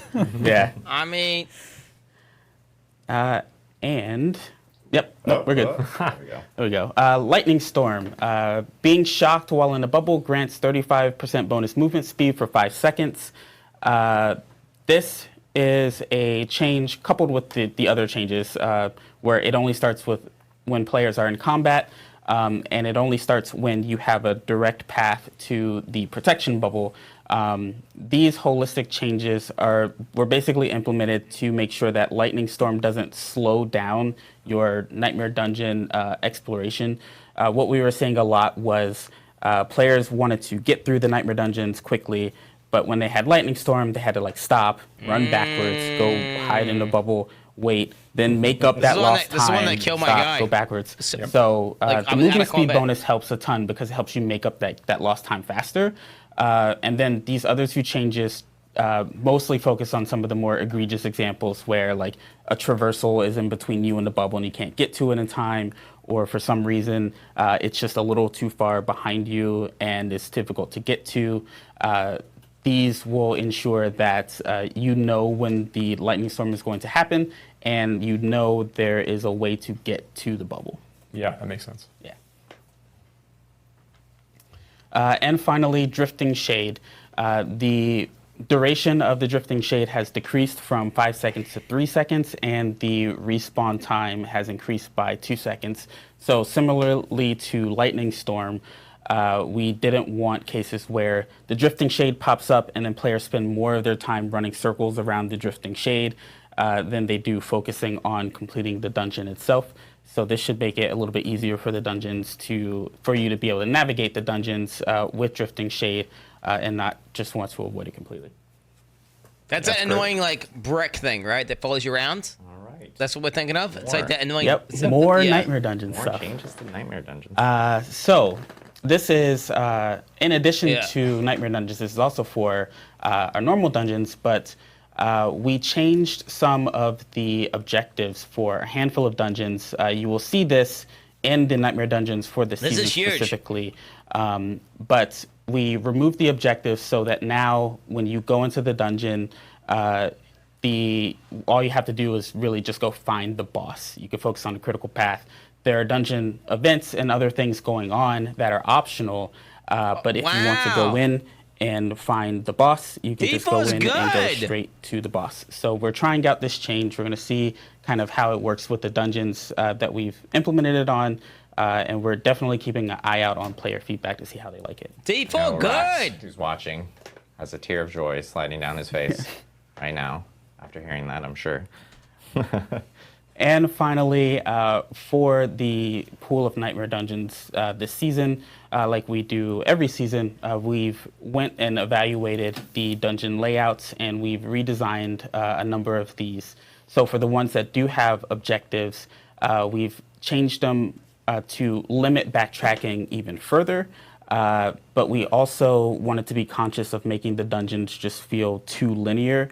So we found a good balance where the player can engage in the objectives and the content without having to spend so much time running back and forth, which also contributes to the 40% increase to get to level 100. But as you can see here, here's one of the Nightmare Dungeons that we have for Season 2. In this first objective here, we had our elites that you needed to kill. They were kind of off in the wings, and it created these really bad situations where if you took a wrong turn and then you realized too late that you missed one, you'd have to go all the way back and track that guy down and waste a ton of time. Oh, I see. So it blocks you from going. We moved these objectives to the critical path, so as long as you're just on the main path, No, on the it main blocks loop, you, Rose. You can't go wrong. You will encounter them. And is even the if door you not- do make the a door should wrong just be here, turn, the penalty for getting back onto the critical path is not that significant. So it's like just less downtime in between reaching these objectives. All right. Next, we have a bunch of updates to world events. Yeah, world events and Legion events and other things. Yes. Let's talk about that. Let's bring it up. We have a whole other slide, I think. There we There go. it is. Yes. So we've heard feedback from players. They're looking for more uptime on some of these events. They're looking for more opportunities to go and engage with this kind of content. So we made some changes as part of Season 2. So right off the bat, Legion events time between events has been reduced from 30 minutes to 25 minutes. They're going to be more. You'll find them more frequently as you're playing. This is great because you do want to go farm these to get the materials you need to go fight Lord Zir. Okay. Particularly when you're in World Tier 4. So great opportunities for you to go and Dude, do it was these hard to things. find these things. We've increased the duration of the warning timer. Moved that from 5 minutes. wish to there was 10 a better minutes. One of the UI big for this. reasons why we did this, Right. And we did this in a few different places. But one of the reasons we did this is in situations where the player's like wrapping up a nightmare dungeon or they're just in an instance, we want to give them a chance for them to pop out and happen to see that warning is up, so they know that they can go and try to chase that down. Be cool if you could track we them. also fixed like some minor issues here where like Legion event pins would not display at the edge of players' minimaps if a whisper was active for that Legion event. So really, at the moment, we really want players to go after like a Legion event. It wasn't really showing up. We made the same change for world bosses. Now for world boss spawns, similarly, we made another change here. We reduced the duration between uptimes for the world boss from 6 hours to 3.5 hours. So these are going to be much more available for players to find and chase down as they play. Yeah, it was something that, players have been talking about. Hey, I have a set schedule, or I'm always at work when these world boss spawns occurs. So now there's more opportunities for players to end up getting their chance at a world boss, which is really good. Yeah, likewise, we have increased the warning timer for these bosses from 30 minutes to 60 minutes to really let you know when they're about to start. And go plan to go and hit these because again, these have slightly higher drops for the Lord Zir fight, for example, and they still have good rewards attached to them as well. So those are up, and then we also made sure that there is now a message that's broadcast to all players when a world boss is 15 minutes away from spawning. So again, doubling down, making sure the players are aware the world boss is about to kick off, so you don't have those situations where you just why is it missed 3.5 hours realize and not it's 3? up. That is true. So we think these are going to be some changes that are going to help that quite a bit. Well, maybe it's to offset it intentionally. So sometimes... Endgame activities. Yeah, let's go. Maybe it's to I can deliberately keep going make from it. here. So one change rotate. we found in Whisper Cache is it used to be when you got into World Tier 3 and you're starting to get your first like sacred sigils and such, that when you finish Whisper Cache, you got effectively like the lowest sigil tier key from that tier, from that world tier. So now the way it's going to work is when you go and you turn in all your whispers and you get your new summoning materials for Varshan, and you also get a random nightmare sigil on turn in, that sigil is always going to be within 5 levels of the highest nightmare dungeon you complete in that tier. So they're going to be more relevant for you based on your current progression as you continue to go. So I think that's going to be a fun change for players. That's good. It's a good change. The next, so I really want to hammer down this. So gold rewards from Whisper caches have been really significantly increased, greatly increased. Greatly increased. That's why it's in a different color. Yes. We want to very much emphasize greatly. So if you're looking for gold for your build, whether you're trying to do like a massive respec of your character and you're looking for the chance to reroll many more times on an item to get exactly the affix that you're looking for, Whispers end up being a really great source of gold for you to continue to farm as you're getting into the end game and remains so as you go. So it's going to be a really, really big change for you to be able to engage with as you play. And then, so next up, I know Joe already talked about some of the changes we're making to experience in other places. Here, we've also made sure that like Whisper turn-ins, for all your bounties and the Helltide caches, the XP rewards from those moments are much more substantial in this point. We're okay with the idea that Nightmare Dungeons remain a really great source of experience for players. That's fine. But we want to make sure that Whispers and Helltide features in particular are brought up to feel that they are more competitive with Nightmare Dungeons. But now that there's also the addition of these summoning materials that you need Helltide from already these had a content place, types, there are also other rewards, and then even gold from Whispers. There's other rewards you're going to be getting at the same time. So while experience from Whispers is really dramatically increased, be really great, particularly on the 1 to 50, as you want to use more Whispers potentially to level up than you have in the past. There are advantages, no matter which way you want to go. And then, some minor things here. So Whisper caches, we're granting items from that reward moment that weren't always tied to the item slot associated with the cache.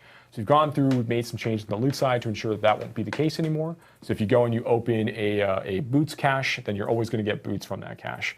So that's going to be a change. That's also, that change has been propagated to the Helltide caches as well. It shouldn't be the case anymore that you end up opening a two-handed weapon cache and you just get a ring or something along those lines.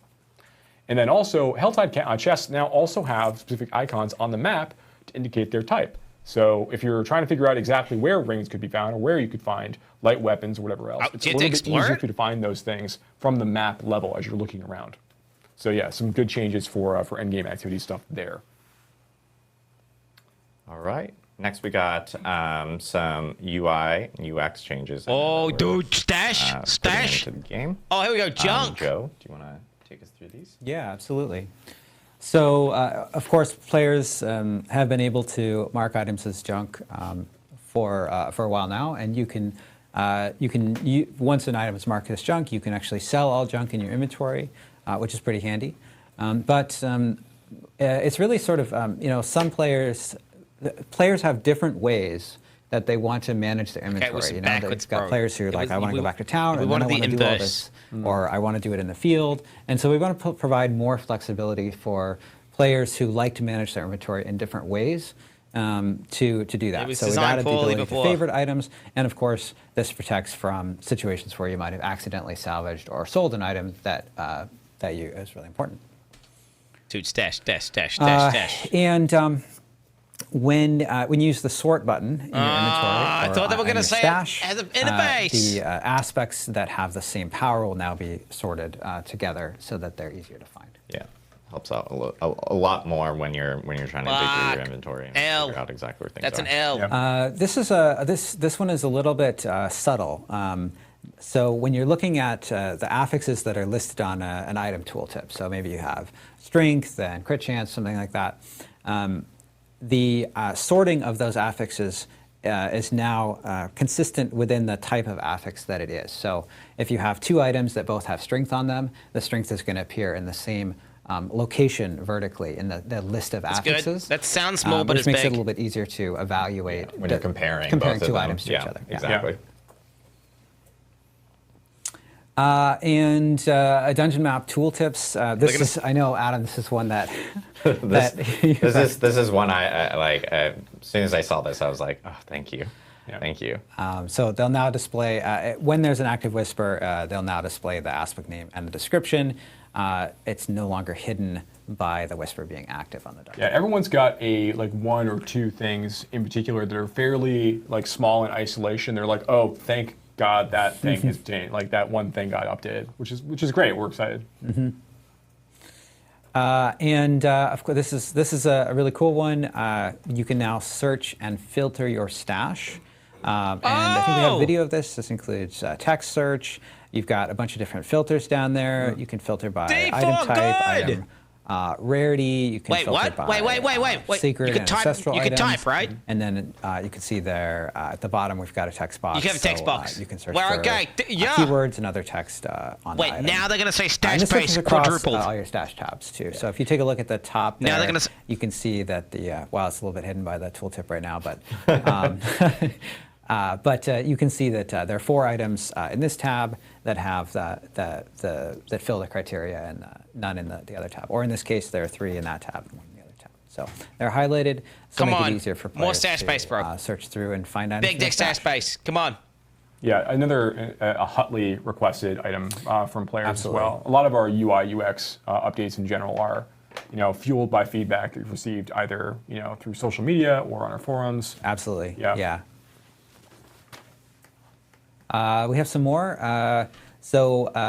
Players that want to hide identifying information, like character names or Streamer battle mode. tags for other players, can now find these settings in the social options menu. That's right, streamers. You got streamer mode.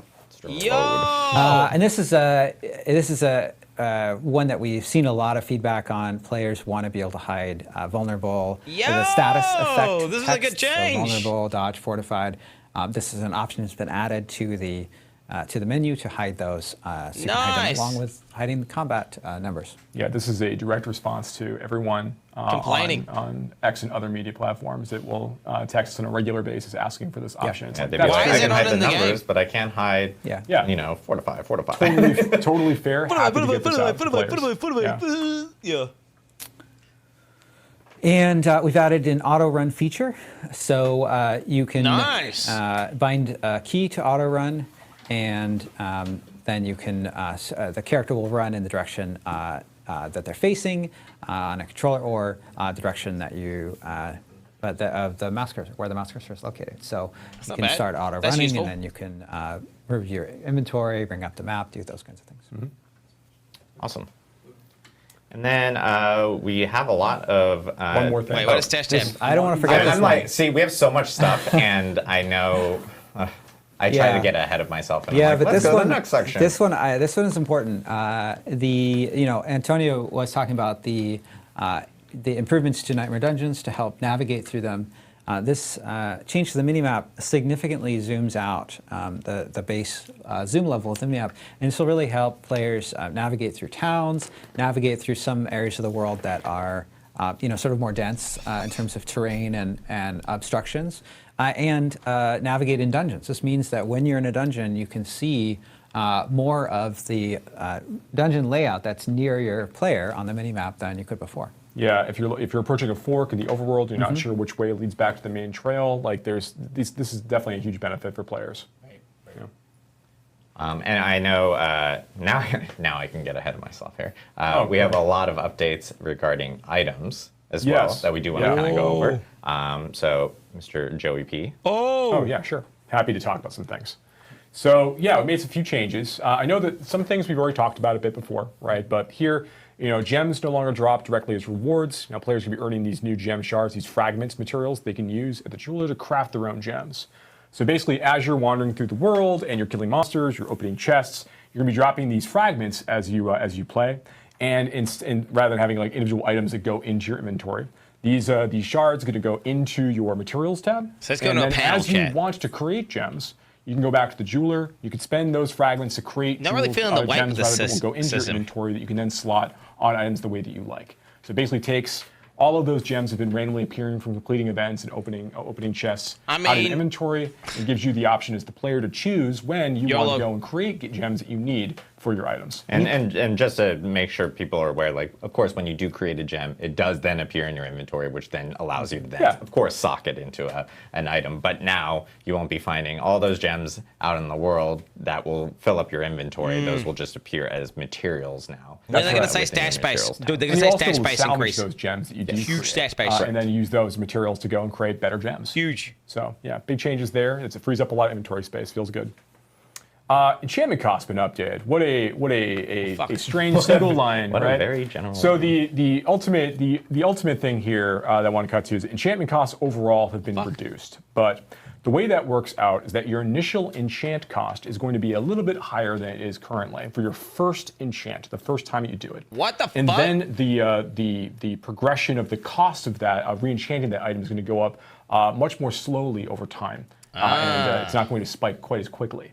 So players overall, it's going to be a little bit less expensive for players to go and try to That's a good reroll change. items to their heart's content to find things they're looking for.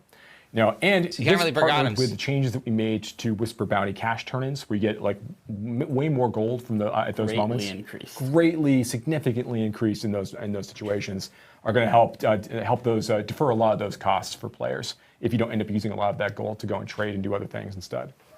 So yeah, big changes there. Okay, so another really big change here is that when players get into higher world tiers, I'll read the line and then I'll explain it. So crafting materials will drop in place of lower item power, normal magic, and rare equipment in world tiers 3 and 4. What do I mean when I say that? What I mean is when you go into world tier 3 and you start getting sacred items dropping for monsters, you will find that you will no longer be having normal items dropping for monsters. The only items that will drop for monsters in world tier 3 will be sacred in nature, their equippable gear, right? So the That's instead, nice. when you would have got like a rare item come on my before, computer. that is going to be, you're going to get crafting materials that you can use instead, dropping on the ground if you just go run over and pick up. That's as opposed nice. to having that rare item in your inventory. Now, this is another one of the Way reasons less why we junk. made this big change, the Whisper Gold increase. We made some other gold increases as well, to basically offset any concerns that players might have about needing to sell off all of those typical rare items, as they're progressing through. Now, I will say that if a legendary item drops for you that is of normal quality that you could have got at level 50, in World Tier 2, if a legendary item drops for you, that will still appear for you in World Tier 3. Okay. So you're not going to be losing out on legendary items that potentially could drop for you in part of the experience. You When you go want the into power World Tier thing, right? 4, only ancestral items will drop for you as you're playing. You will no longer see sacred items or normal items from that point Damn, forward. I like Once this again, change. Legendary. This and is like a unique loot items in filter that without case having a loot filter. Of sacred nature or normal nature will still continue to appear for you as you continue to play. But for the most part, getting a ton of these items out of your inventory. way less is part of sort, this like change. going for your inventory, going this shit. and the gems this is trash. This, changes are going to help out a lot with inventory management for players and ensure that they're focusing on like the items that they're really going to want, and then of course getting the benefit of getting all the materials now from the items that we're dropping beforehand. They'll just It's now going to be so much easier though materials that now. will be The in game's going to be so much materials tab. easier. Yeah, absolutely. You can have way more loot, so, yeah, for that's way not less even the end time, of way the more big changes we have experience. planned. So, I mean- so another thing that we're doing as part of Season 2, and again, this is on the Eternal Realm and also in the Seasonal Realm, is that when you start to go into World Tier 3 and 4, items that are dropping for you are going to get more powerful based on the monster level that you're fighting. Now, this is in response to all of the item changes we're making in response to player feedback we've been receiving since preseason and Season 1. Season 2 represents the first really great opportunity that we've had to spend a good amount of time kind of responding to this feedback, getting things tested, getting things into the game. So we're really excited to offer things like this. But there's situations where players will get into World Tier 3. They'll finish off a lot of the gear that they need inside Sacred Tier fairly early. 50, 55, 56. I think this is they bad start getting change. ready I to don't make think the I like transition this. potentially early into World Tier 4 to get into their Ancestral Tier. And then that can end up in a situation where by the time that you are level 65, 68, 70, you've kind of collected all is the artificial ancestral gear that you can obsolescence. get, minus uniques you might still be hunting for, once you get into that tier. But you might have already got all of the gear that you're looking for, particularly eye power-wise, as you're progressing through. Now the way that we've changed things is that starting in Sacred Tier, I guess we'll talk about Sacred Tier first. So if you fight a level 55 monster, you'll have the typical Sacred eye power range when you're fighting that creature. When you fight a level 56 creature, the eye power minimum and maximum of that range increases by 2. Yeah. So every monster level from that point forward, the eye power of the potential output of that item is higher as a result of that, to encourage players to want to go and try to fight higher level, more difficult creatures as they're progressing through the game. When we talked before about the monster trailing change that we made, the monster level trailing change we made earlier in the presentation today, Joe mentioned that was kind of aligned with some other things we were trying to do to make sure the players felt they were getting more powerful as time progressed. And part of that is ensuring the players have a sense of progress as they go. And when we think about sacred and ancestral progression, when you're getting into that part of the game, one of the things we've wanted to try to ensure is that players do have the time needed to go and kind of gather items of value that they can use to put their build together. But we don't want the player to feel like in an effort to hit that we're going to make solution, them useless. The feeling of not feeling and not getting any real progress past level 70 in this case, if you're getting into your ancestral gear fairly early, that's not worth the cost of making sure that you've got your time to get your things together. So gotta make all you get. Instead, we want to make sure that you have opportunities for upgrades as time goes on, right?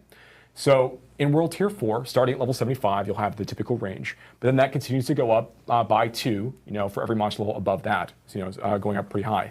Once you get to level 100, now you're dealing with ancestral items of eye power potential of 920 at that point. And that's just at level 100, right? Once you start fighting higher level monsters than level 100, you're fighting like level 101 monsters, level 102 monsters, the minimum range of the item output goes up by 1 for every monster level from that point forward. So you'll get to a point where you're fighting level 150 creatures and such, that the eye power range of that item, 175 monsters and such, the eye power ranges of those items are effectively on par. It's like 920 to 920 is like the end result long term as you go deeper and deeper into the system. So you just get perfect. So you start to shrink down that window. Yeah, you slowly shrink down that window so that as you're getting drops for yourself in the world and in Nightmare Dungeons and other content types, it's much more likely to get the maxed out eye power rolls that you're looking for. Wait, it's the min and max that go up though, right? We didn't change the ranges on affixes that are attached to these. So the change that we're talking about here is getting you more weapon damage on your weapons, more armor value on your armor pieces, and more of the inherent resistance, which is so much more important now in season 2 than it was in the past, attached to your jewelry. I don't know. I like this change at all, as you get more eye power for these gear pieces. So now this is naturally going to push players to fight more difficult monsters, and we want that. We think that's fun, right? But that's not. We want to make sure that other content pieces also provide the opportunity for meaningful rewards as well. So one other change that we made here for Whispers, for example, is that the caches that you get at the end of a Whisper turn-in, the rewards for that are actually 10 eye power better. We should say that they're 5 monster levels higher than what you would normally get, because usually rewards that you get from these caches are based on your character level at the moment that you turn these things in, based on the world tier that you're in. Now there's an offset, so you get additional item power value from the items that you would get from that cache normally. And then, in addition to that, the upgrade caches, the legendary caches that can occasionally appear when you're turning in your Whispers, those are going to give you 20 eye power above what your level is at that moment. Meaning these end up being compelling ways for players to want to go and try to collect rewards from engaging with these systems. Based on your current item power. Tons of gold, and also while they are getting materials they need to go and summon the Echo of Varshan in World Tiers 3 and 4. And then next, of course, is Helltide caches also benefit from this same change, in that all Helltide caches, starting right in World Tier 3, have a 20 eye power offset attached to them for the rewards that come out of that. Now, a question that might get asked is, does that mean that eye power value is going to go above the cap of what Sacred or Ancestral would normally provide? And the answer is no. So this does not mean that the very best items in the game are going to be delivered to you from Whisper caches and Helltide caches. Only that these changes allow these cache systems to provide meaningful rewards much longer into progression. And again, it was just tied to level. And again, the eye power cap is you mentioned 920 for Ancestral. 920. Yeah, there you go. Because I know there's a lot of people asking 820, 920. So yeah, we think that these are going to be some good changes for players to feel that they're getting some of those upgrades as they play through those content tiers in World Tier 3 and World Tier 4. They have a smoother journey as they continue to level up their character. This mixed with the experience point changes and a lot of the Nightmare Dungeon stuff that we talked about so far, represents a big, basically us trying to respond to our experiences playing again, and then the feedback from players. I'm gonna go back to 20 minutes or 30 minutes ago when Sure. we were talking about the 5 bosses and being able to progress through them. One thing that we talked about Uber Duriel and how, Duriel, king of maggots. His Majesty. Exactly. Uber Duriel.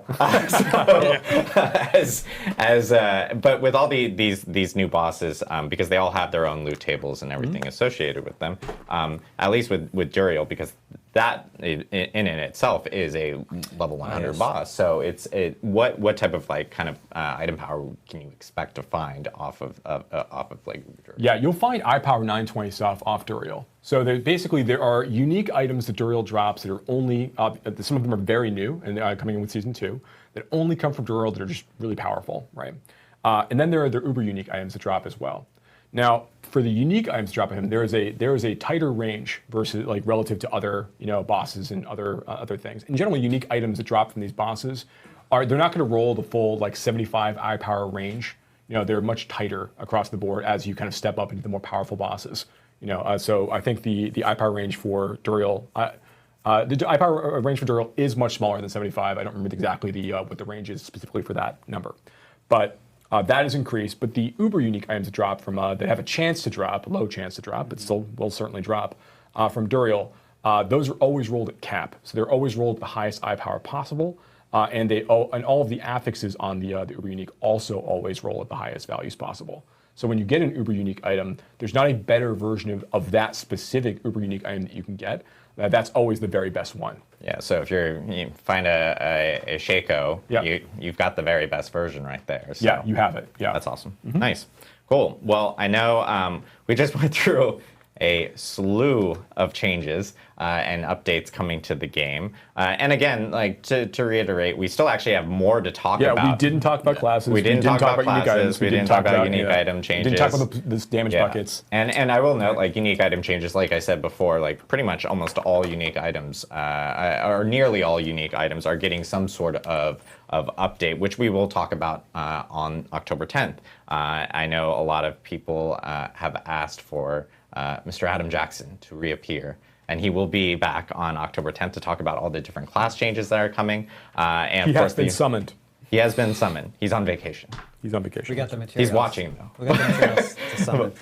But yeah, we're going to be talking about all that stuff. We're also going to be talking about the resistance changes and stuff that we've been talking about already today, and how it's going to be much more valuable for people to be ensuring that they have it on rings and all those other. Well, and there are changes to the. We're going to get into it, but there are changes to the way that it works. So, folks at home might be saying oh, that there's a resistance boss, but with the current resistance system, how is that going to work? And the 1010 stream is really going to explain it, how those changes work. Exactly. Okay. And I will also note that on the 1010 stream, we will even be talking about the first update that will be coming even after Season 2 launches.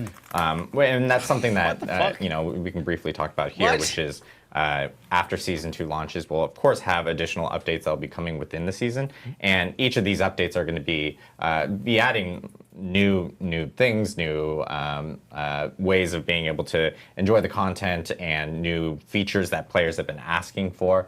So we'll be actually showcasing what 1-1 will be in that October 10th stream as well. So people will get an early look of what the first update post Season 2 launch will be. And of course, we have a lot more to even talk about at BlizzCon. So if you are going to be at BlizzCon, make sure to check it out. Of course, we'll be streaming, and there'll be more information about, the BlizzCon collection items and everything that will be available for players to be able to partake in. That will have items within Diablo 4, and of course items from other games that are going to be featured at BlizzCon, like World of Warcraft, Overwatch, and all the others. So. But most importantly, at BlizzCon, you can bug Adam in person.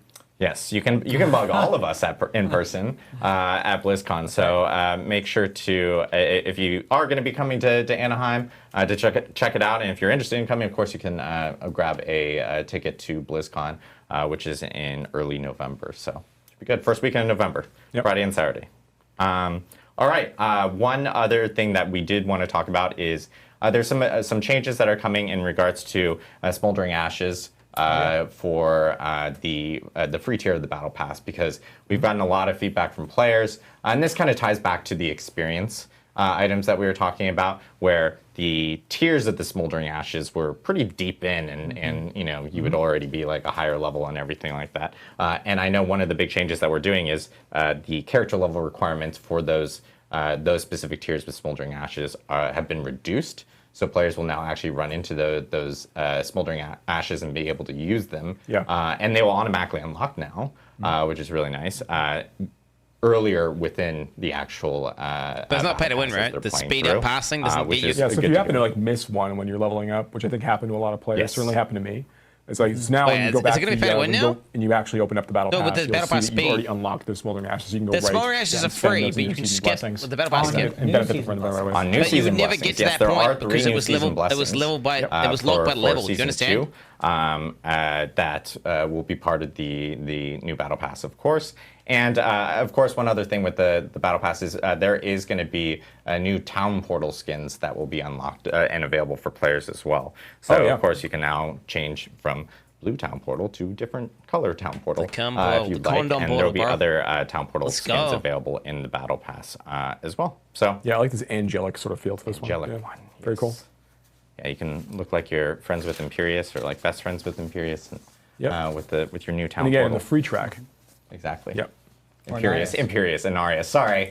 Well, any of the angels. Yeah, technically, just it would be more angel. orange, I would say, if it was Imperius to match him. So I've been playing some Heroes of the Storm lately. So love Heroes of the Storm. I've got Imperius on my mind right now. Well, we do actually have one other big news thing that we did want to actually talk about today as well, which is we are bringing more Diablo 4 players into the world, because we're here to announce that Diablo 4 is actually going to be launching on Steam with the launch of Season 2. Oh my God! So on October 17th, Diablo 4 will be available on Steam. Nice part about being on Steam, of course, is it carries over the same elements as all the other or all the other platforms. So cross-play, cross-progression will work immediately day one for anyone who does purchase on Steam. And so if you have friends on Battle.net and they prefer to play on Steam, they can, of course, play together from both sides, which is awesome to see. So wishlist will be available immediately after the stream for Diablo 4 coming on Steam. It's really nice if you have a Steam Deck, it's another option of being able to play Diablo 4, because you can now take it like on the road with you, which is really good to see. So, yeah, sure. Yeah, lots of Sanctuary on the go. Sanctuary on the go, yeah. Which is good. And by the way, cross progression and everything, of course, that works with the console players as well. So if you're playing on Steam, you'll of course be able to play with Xbox and PlayStation users from that end. But I'm really impressed, by the way, that we got through a lot of content here in a pretty efficient manner. So fast. We actually are going to go through some Q&A from everyone in Twitch chat. So if you actually have a question and you're in Twitch chat, feel free to ask the question. We'll try to grab as many questions as possible. And I'll use my trusty iPad and ask the questions, and of course call out people's names and attempt to pronounce them correctly. But I know we will start off with one first question here as we grab more within the group. But what plans do you have for itemization? Oh, here we go. Yeah. So we've obviously got a ton of feedback about the feeling of earning rewards in Diablo 4 and the feeling of like the power of those items and how interesting they are and how easy they are to compare and what the path towards getting like perfect items feels like, and really what players are meant to do once they reach like that threshold of the game where they're trying to like fully perfect their build. Dog shit. We have a lot of ideas of things we want to add on the itemization side in Diablo 4. The sorts of things I talked about earlier in the item section, like those really are just like some first small steps of the sorts of things we want to do. But we're reading through all of this feedback. We have all like really interesting ideas and designs that we're working on the side. And we're excited to be able to bring those things to you over time. And we'll be talking about more of them in the future. But we have big plans for itemization for Diablo 4. Yeah, I mean, really the themes here are more endgame stuff and improvements to itemization. Yeah. Yo, that's based. All right. That's based. Quick question here. That's the two worst things about the game. Cursed 47. It's great to improve mounts, but what will you do to fix and address open world items? Teleporting from Nightmare Dungeon to Nightmare Dungeon sometimes isn't very fun and wasn't the best way to fix the time issue. Is there more plans for open world elements? Using mounts sometimes doesn't feel like it matters after a certain point. Yeah. I'm not sure what is being asked there. They're asking if there's going to be like some more plans for some like open world content or anything that will be on the open world. And I think a lot of this ties back to some of the stuff that you're actually seeing in Seasons, because Seasons actually ends up adding a lot more content to the open world, even with Season 2, with us being able to add additional objectives and everything for players to actually grab. We want to have a mix of gameplay that occurs in dungeons, which is core Diablo gameplay, and gameplay that's occurring in the open world. And so with Season 2, you see things like the Blood Harvest. The new Blood Harvest, exactly. And some of the changes like the monsters being on level with you in open world, and the changes that Joe talked about with item power based on monster power. Yeah, in addition to that, just making sure that the various activities we have in Diablo 4 feel more rewarding to engage in on their own. One component of that being that the summoning materials that you need to go and farm these bosses that you want for these special unique items, and in some ways to go and challenge Duriel as well for those uber unique opportunities. Like, these represent, I think, good steps forward to kind of make these content feel more compelling in general. But as we continue to march forward and we're looking at, we showed the content chart earlier with like all of the bosses and the way that we're sort of thinking about various parts of the endgame experience. There's a lot of room there for us to continue to create more distinct activities that appeal to different kinds of players, and also just continue to bring out like various kind of parts of Sanctuary to make things more fun and engaging for players. So this really is, again, like just the first step of the sorts of things we want to continue to add and inject into Diablo 4 over time, right? And adding more content to the overworld is a part of that. Particularly like, content that has like high monster density and is like fun to go and engage with and slaughter monsters in one way or the other. Adding it and the relevance of the content in the world, right? Because if there's content in the world but it's not relevant, then you're just riding past it, right? That's absolutely right. Yep. We have a question from these names. Legless puppy, which probably rolls around on wheels, and it's probably a cool puppy. That sounds for sure. really sad, actually. In a way. If they're on wheels, that's pretty cool. I guess if it has wheels, sure. Rolling on some good rims or something. Okay, I guess Adam likes taking legs off puppies, but weird take. Is there any chance of the level cap being removed off of Paragon glyphs? Yeah. Joe, you want to take that one? Yeah, sure. So we have talked before quite a bit about how we look at power progression in Diablo 4. Particularly, we talked a lot more about this like before launch, and a little bit before Season 1. But Diablo 4 is designed with the idea of kind of cap power progression sort of in mind. We want to make sure that we find the right ways for players to continue to grow the power of their characters as they continue to engage in the game. We will be looking for more opportunities for players, particularly as they reach level 100 and they're looking for more ways to get stronger and get more powerful. We want to find more ways for them to do that feel in ways that feel compelling and are fun and don't feel like this extra task work they have to do in order to like take that next step, right? Yeah, I think if I think about the reasoning behind that question, I think part of it comes down to, we talk about cap power progression, which has good reasons, like you're talking about, but also players are saying like, well, I ran out of stuff to do. Can there be more stuff to do, right? And so increasing the Paragon glyph cap could be one way to do that. The way we're doing it in Season 2 is through all of the endgame boss summoning mechanics. Yeah, the endgame boss summoning mechanics, and then the vampire powers people level up as you go through the season, yeah. right? But yeah, it's not even just having more things to do. It's making sure that there are more things to do that impact the performance of my character, and I feel like there's more ways I can get stronger. At endgame progression. Yes, right. Yeah, that's a much better way to say it. No. Yeah, but I think that it's all fair, right? I think that there's room here for us to continue to add more of that, to that experience, particularly as the players level 100. Yeah. I look forward to more of those, updates as we continue to kind of march along. Yeah. Okay. What? Sorry. Oh my God. Navastra says, could we have a Paragon board reset button, or be able to buy reset scrolls for a set amount of gold or something? Won't talk about anything today, but We'll look into it. Sussy. Yeah, what an interesting idea. What an interesting There you idea. go. Cool. Next question that we have is from, trying to pronounce these names here. Deyv. Question about Uber Uniques. Is there a chance for you guys to improve Uber Unique stats? So Uber Uniques are going to be one of those things that are going to get discussed, I think, a little more next week when Adam is on talking about the content changes for classes and the various like item bucket changes and things, or the affix and skill bucket changes they've made. So I think that's a good question for the that group to answer as part of that conversation. But I suspect that there are opportunities for us to make some improvements, particularly with some Uber Uniques. Yeah. JJ Lafrite says, is the stash search usable for legendary powers and affixes? Yes.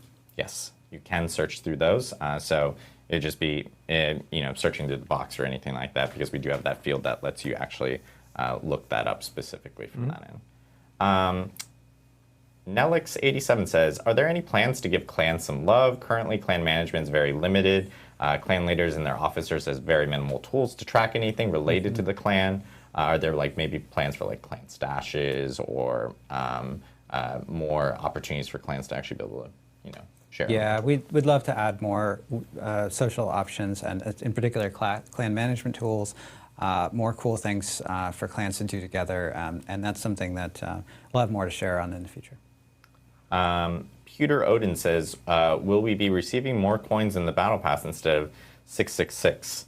And I know that there is a change this season for the Battle Pass, because there was a lot of feedback where players would receive platinum, and then they wouldn't be able to actually end up using that platinum to be able to grab something from, you can invite from the shop. No, be it was able to no use money. Platinum from the Battle Pass. It was to pay you to buy more stuff now.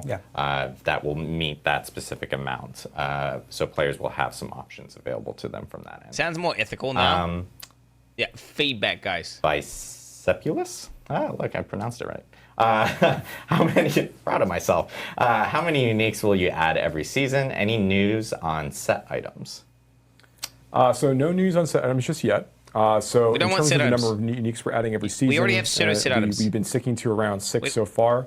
There are more than 6 as part of season 2. So we'll talk more about that. I believe in the blog we talk about some of these numbers. But yeah, I think there's more than, I think there's like 12 uniques in season 2 right now.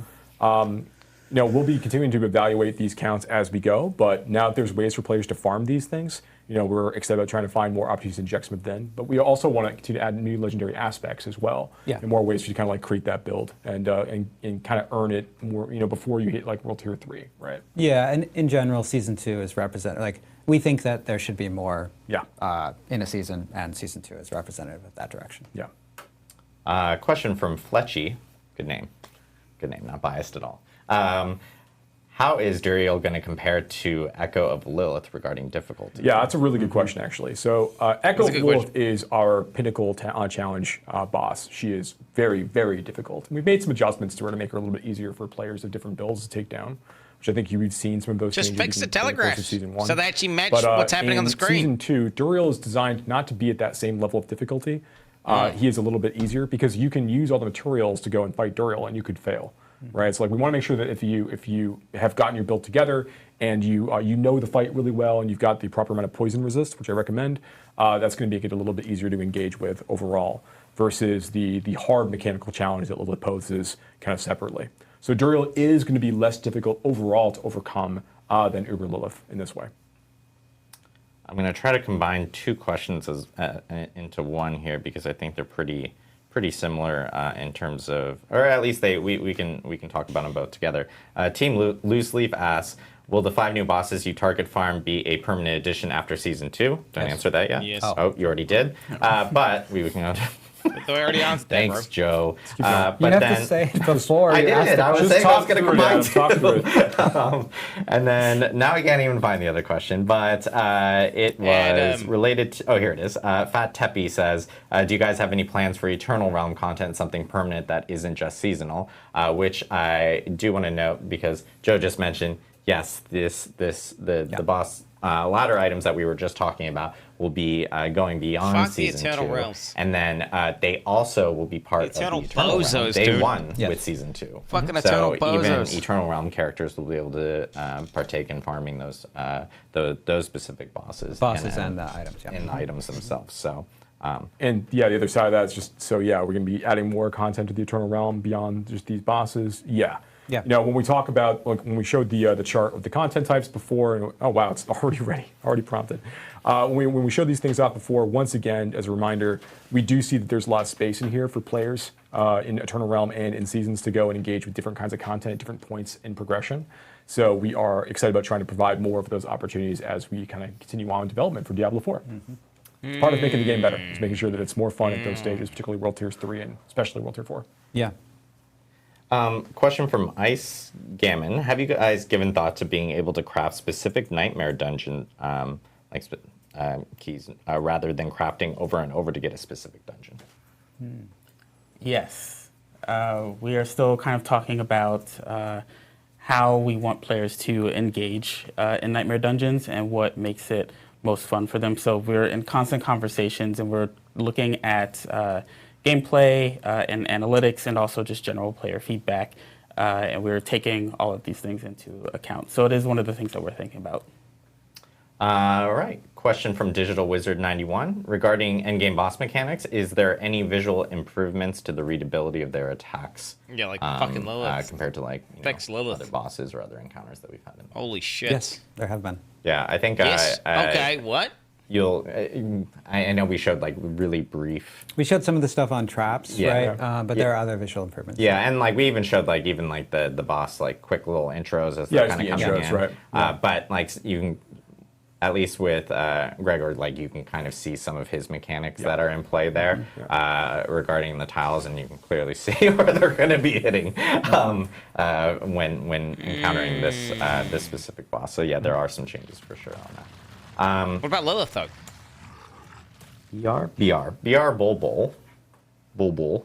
Are you going to be able to save builds to a wardrobe like Diablo 3 potentially in the future? Oh, builds, yeah, like you can with transmogs right now. Yeah. Yeah, this is something that we'd like to add in the future. Oh wow. Okay. and And then- you'd said that on stream before, actually. Now that I think about it. It continues to be true. Yeah, continue to be true. Has not changed. Is there any plans for this from Intrepid Gamer? Are there any plans for like adding a trade interface where players aren't having to actually use like other third-party tools, like going over Discord or something like that to potentially find opportunities to find other users that might have an idea? Yeah, there is some light functionality baked into trade chat right now, but I think we're really, as part of the season, like with the material trains can be available for players to use to summon the bosses. I think we're starting to see players begin to stress the systems that we have, and based on their What feedback, systems can have they advise a lot got? of how we want to like think about trading in the future for Diablo 4. Yeah. So that's going to tell us about like UI UX enhancements we want to make, and just general like improvements to the kinds of things you can trade, stuff like that. Yeah. Arcadium OW says, previously the idea of permanently upgrading our Codex of Power with extracted aspects was discussed. What happened to Are you that? guys still interested or looking into this? We want to make the Codex of Power better in ways like that, and we'll have more to share on that in the future. It's an interesting idea. Yeah.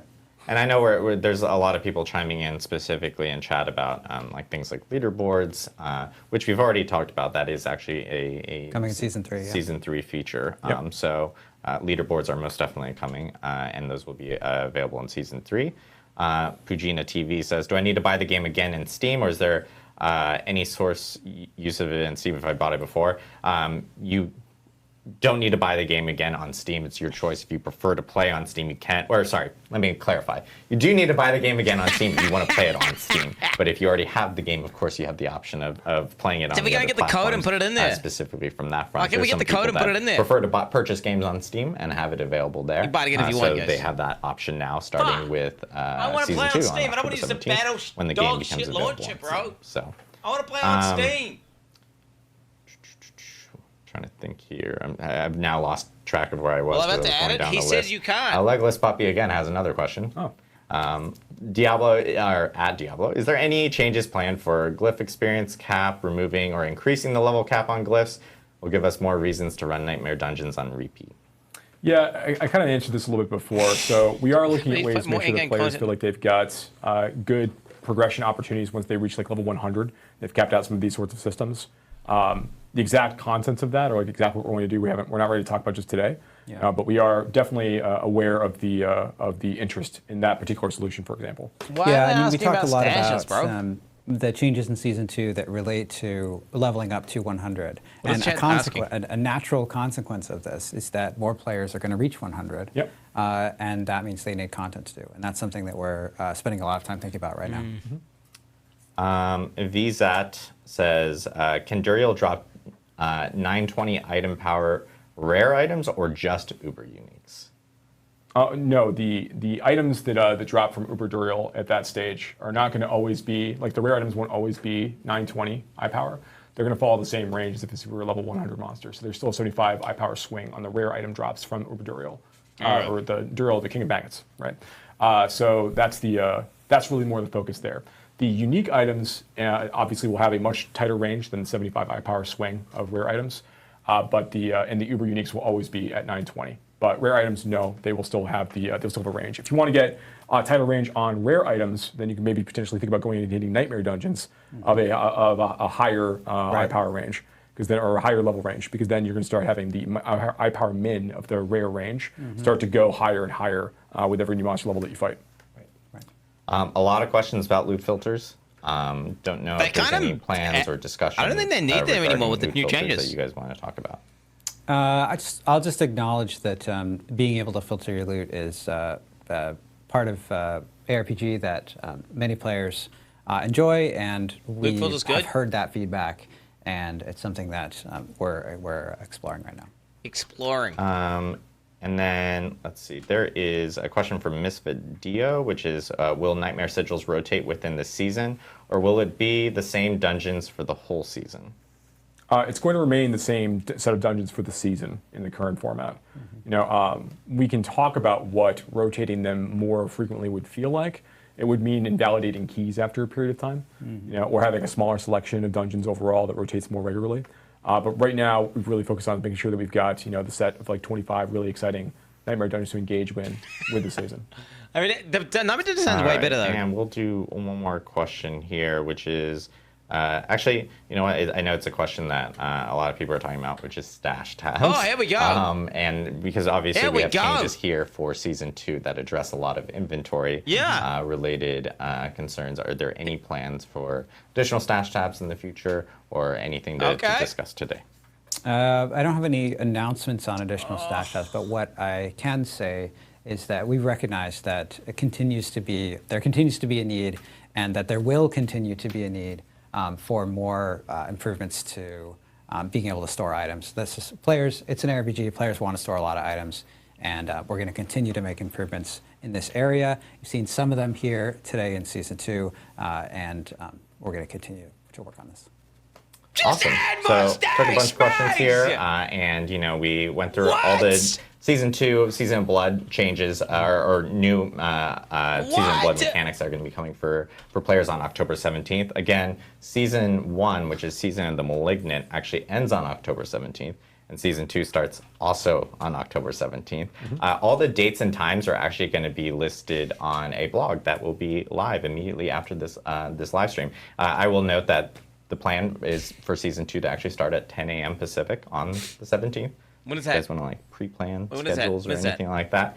You have that ability of being able to do 10 a.m. Pacific. So we will actually be back here again for a campfire chat on October 10th with Mr. Adam Jackson, who will be going over all the class changes, class balance changes, class updates, as again the resistance updates that are coming in within the game, along with the damage bucket updates for vulnerable, overpower, and critical strike damage updates that are coming, plus unique item updates that we are going to be covering off. Of course, we'll have a Q&A associated with that. So 5 days from now. So there's a lot to talk about on the 10th as well. And I will note that we do plan on having patch notes available on the 10th immediately after that stream, so people can read through what is currently 41 pages of patch notes.